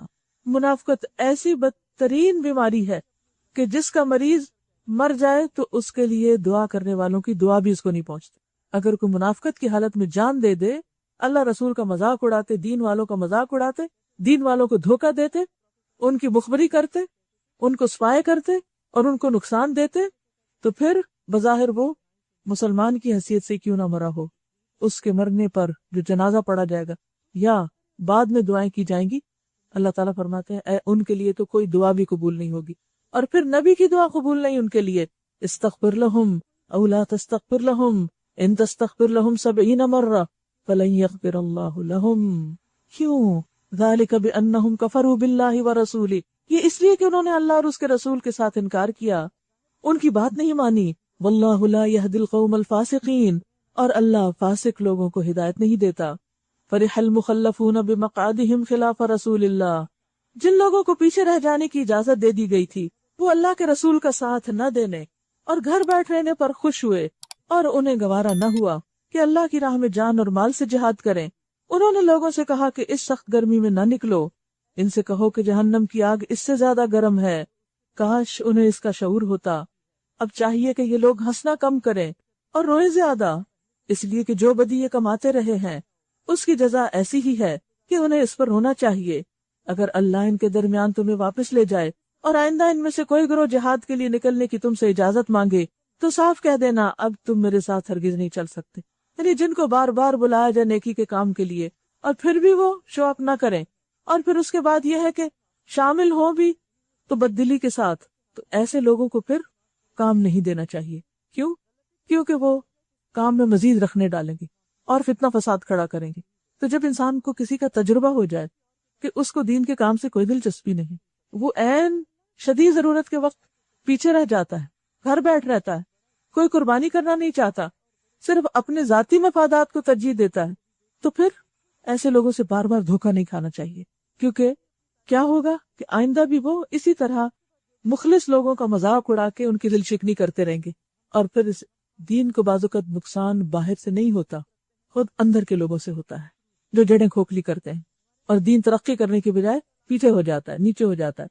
تو یہ بھی ایک بہت اہم ہدایت ہے جو یہاں دی گئی کہ آئندہ ان کو ساتھ نہ لے جانا، اور وہ اس لیے بھی ساتھ لے جانا چاہتے تھے کہ ان کو پتا تھا کہ اب مشکل وقت تو گزر گیا، اب آئندہ تو اب آسانی کا دن ہے، آسانی کا وقت ہے، اب تو امید ہے کہ فلاں غزوہ میں مال غنیمت بھی آئے گا، لہذا اب ساتھ جانا چاہیے۔ یعنی وہ پورا واچ کرتے کہ کہاں فائدہ ہے، کتنا فائدہ ہے، کیسا فائدہ ہے، جہاں دیکھتے فائدہ وہاں تو آ جاتے، اور جہاں دیکھتے قربانی ہے وہاں سے پیچھے ہٹ جاتے۔ تو ایسے لوگ دوسروں کا بھی morale ڈاؤن کرتے رہتے ہیں۔ اور فرمایا نہ تم میرے ساتھ چل سکتے ہو، نہ میری میت میں کسی دشمن سے لڑ سکتے ہو، تم نے پہلے بیٹھ رہنے کو پسند کیا تھا تو اب گھر بیٹھ رہنے والوں کے ساتھ تم بھی بیٹھے رہو۔ گھر بیٹھ رہنے والے کون تھے؟ یا تو خواتین تھی، یا پھر بیمار تھے، یا بہت بوڑھے لوگ، اور آئندہ ان میں سے جو کوئی مرے اس کی نماز جنازہ بھی تم ہرگز نہ پڑھنا، اور نہ کبھی اس کی قبر پر کھڑے ہونا، کیونکہ انہوں نے اللہ اور اس کے رسول کے ساتھ کفر کیا ہے۔ عبداللہ بن ابی جو منافقوں کا سردار تھا، جس کی منافقت چھپی ہوئی نہیں، جس کا نام سب کو معلوم ہے، جب وہ فوت ہو گیا تو اس کا بیٹا عبداللہ مخلص مسلمان تھے، وہ نبی صلی اللہ علیہ وسلم کے پاس حاضر ہوئے اور کہنے لگے کہ ان کے کفن میں لگانے کے لیے آپ اپنا کرتا دے دیں اور ان کی نماز جنازہ پڑھا دیں، تو آپ راضی ہو گئے۔ اس سے آپ دیکھیں کہ آپ کا دل کتنا بڑا تھا، کہ پتہ تھا ایک شخص ساری زندگی دھوکہ دیتا ہے، ساری زندگی اذیت کا سبب بنا رہا ہے، لیکن جب اس کے لیے بھی مدد مانگی گئی تو آپ تیار ہو گئے۔ اللہ تعالیٰ نے فرمایا تم 70 بار بھی توبہ کرو نہیں قبول کی جائے گی۔ آپ نے کہا میں 70 سے زیادہ بار کر دوں گا، شاید ان کی معافی ہو جائے۔ ہم میں سے کوئی ہے کہ جس کا دل اتنا بڑا ہو کہ جو اس کو ستائے اس کے لیے پھر دعا کرے؟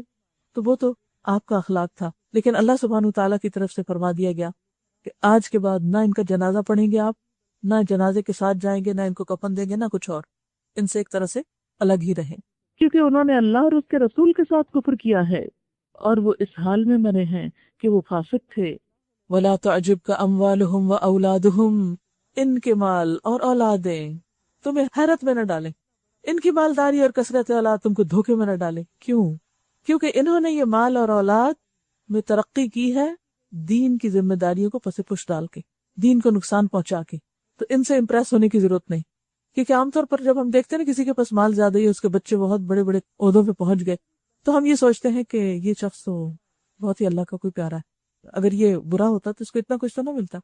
تو ایسے موقع پہ یہ بھی سوچنا چاہیے کہ دین کا راستہ چھوڑ کر اگر کوئی شخص بہت کچھ کما بھی لیتا ہے، دنیا میں بہت بڑی اچیومنٹ بھی کر لیتا ہے، تو مت سوچو کہ ہم غلطی پر تھے اور وہ صحیح تھا کیونکہ وہ دنیا میں کامیاب ہو گیا۔ نہیں، اصل کامیابی آخرت کی کامیابی ہے، اور ان کی دنیا کی کامیابی تم کو دھوکے میں نہ ڈالے۔ اللہ نے تو ارادہ کر لیا ہے کہ اس مال و اولاد کے ذریعے سے ان کو اسی دنیا میں سزا دے اور ان کی جانیں اس حال میں نکلے کہ وہ کافر ہوں، یعنی اولاد بھی ان کے خلاف اور مال بھی۔ عبداللہ بن ابی کا بیٹا مخلص مسلمان تھا، تو وہ باپ کے مشن میں تو نہیں ساتھ شریک ہوا۔ جب کوئی صورت اس مضمون کی نازل ہوئی کہ اللہ کو مانو اور رسول کے ساتھ مل کر جہاد کرو، تو تم نے دیکھا جو لوگ ان میں سے صاحب مقدرت تھے، یعنی انہیں ہمت طاقت تھی، وہی تم سے درخواست کرنے لگے کہ انہیں جہاد کی شرکت سے معاف رکھا جائے، ان کو کوئی مشکل کام نہ دیا جائے، اور انہوں نے کہا ہمیں چھوڑ دیجیے، ہم بیٹھنے والوں کے ساتھ رہیں گے، ہم تو ریٹائرڈ ہیں۔ اسلام میں کوئی ریٹائرمنٹ نہیں ہے، حضرت ابوبکر ریٹائر نہیں ہوئے تھے، حضرت عمر ریٹائر نہیں ہوئے تھے۔ بات یہ ہے کہ انسان کو اللہ کی عبادت ہر حال میں کرنی، جیسے نماز ہے، مثلا بیمار ہے، تندرست ہے، کسی بھی حال میں پڑھنی ہے، آپ کو وضو نہیں کر سکتے تب بھی تیمم کر کے پڑھنا ہے، کھڑے نہیں ہو سکتے بیٹھ کے پڑھنا ہے، فرض تو فرض ہے۔ اسی طرح دین کے کاموں میں سے بھی کچھ کام فرض کے درجے پر ہوتے ہیں، اور یہ معاملہ ہر طرح کے کاموں میں ہوتا ہے۔ اب اگر کوئی شخص ایسے موقع پر جو فرض کے درجے کا ہو اس سے پیچھے رہے تو اس کے دل پہ سے نقطہ لگ جاتا ہے اور دل سخت ہو جاتا ہے، اور پھر اللہ تعالیٰ اس کی نیکی کو قبول بھی نہیں کرتا۔ تو کہا کہ ان میں سے کچھ لوگ درخواست کرنے لگے کہ انہیں تو معاف رکھا جائے، اور انہوں نے کہا کہ ہمیں چھوڑ دیجئے، ہم بیٹھنے والوں کے ساتھ رہیں۔ ان لوگوں نے گھر بیٹھنے والیوں میں شامل ہونا پسند کیا اور ان کے دلوں پہ ٹھپا لگا دیا گیا، اس لیے ان کی سمجھ میں اب کچھ نہیں آتا۔ ان انتہائی شرمناک بات تھی کہ اللہ کے رسول تو جنگ کے لیے جا رہے اور یہ گھر بیٹھے ہیں صحت مند ہوتے ہوئے، بخلاف اس کے رسول صلی اللہ علیہ وسلم نے اور ان لوگوں نے جو رسول کے ساتھ ایمان لائے تھے اپنی جان اور مال سے جہاد کیا، وہ تو گئے اللہ کے راستے میں اور یہ بیٹھ گئے گھر، اور اب ساری بھلائیاں انہی کے لیے ہیں اور وہی فلاح پانے والے ہیں۔ اللہ نے ان کے لیے ایسے باغ تیار کر رکھے ہیں جن کے نیچے نہریں بہ رہی ہیں، ان میں وہ ہمیشہ رہیں گے۔ یہ ہے عظیم الشان کامیابی، دنیا کے محلات نہیں، اصل کامیاب وہ ہے جس کو جنت میں داخلے کا اذن مل جائے۔ وجاء المعذرون من الاعراب، بدوی عربوں میں سے بھی، عرابیوں میں سے بھی بہت لوگ آئے جنہوں نے عذر کیے تاکہ انہیں بھی پیچھے رہنے کی اجازت دی جائے، یعنی اہل مدینہ کے علاوہ آس پاس کے علاقے سے بھی کچھ لوگ یہی بہانہ لے کر آئے۔ اس طرح بیٹھ رہے وہ لوگ جنہوں نے اللہ اور اس کے رسول سے ایمان کا جھوٹا عہد کیا تھا۔ ان بدویوں میں سے جن لوگوں نے کفر کا طریقہ اختیار کیا ہے ان قریب و دردناک سزا سے دوچار ہوں گے۔ ليس على الضعفاء ولا على المرضى ولا على الذين لا يجدون ما ينفقون حرج اذا نصحوا لله ورسوله۔ اب آپ دیکھیں کہ سب لوگوں کا حال برابر نہیں ہوتا، کچھ مخلص مسلمان ایسے ہوتے ہیں کہ جن کی کچھ ذاتی مجبوریاں ایسی ہوتی ہیں جو واقعی مجبوریاں ہوتی، جیسے کمزوری، بڑھاپا، بیماری، یا ان کے پاس اتنا خرچ کرنے کو ہے ہی نہیں کہ وہ گھر سے یہاں تک بھی پہنچے۔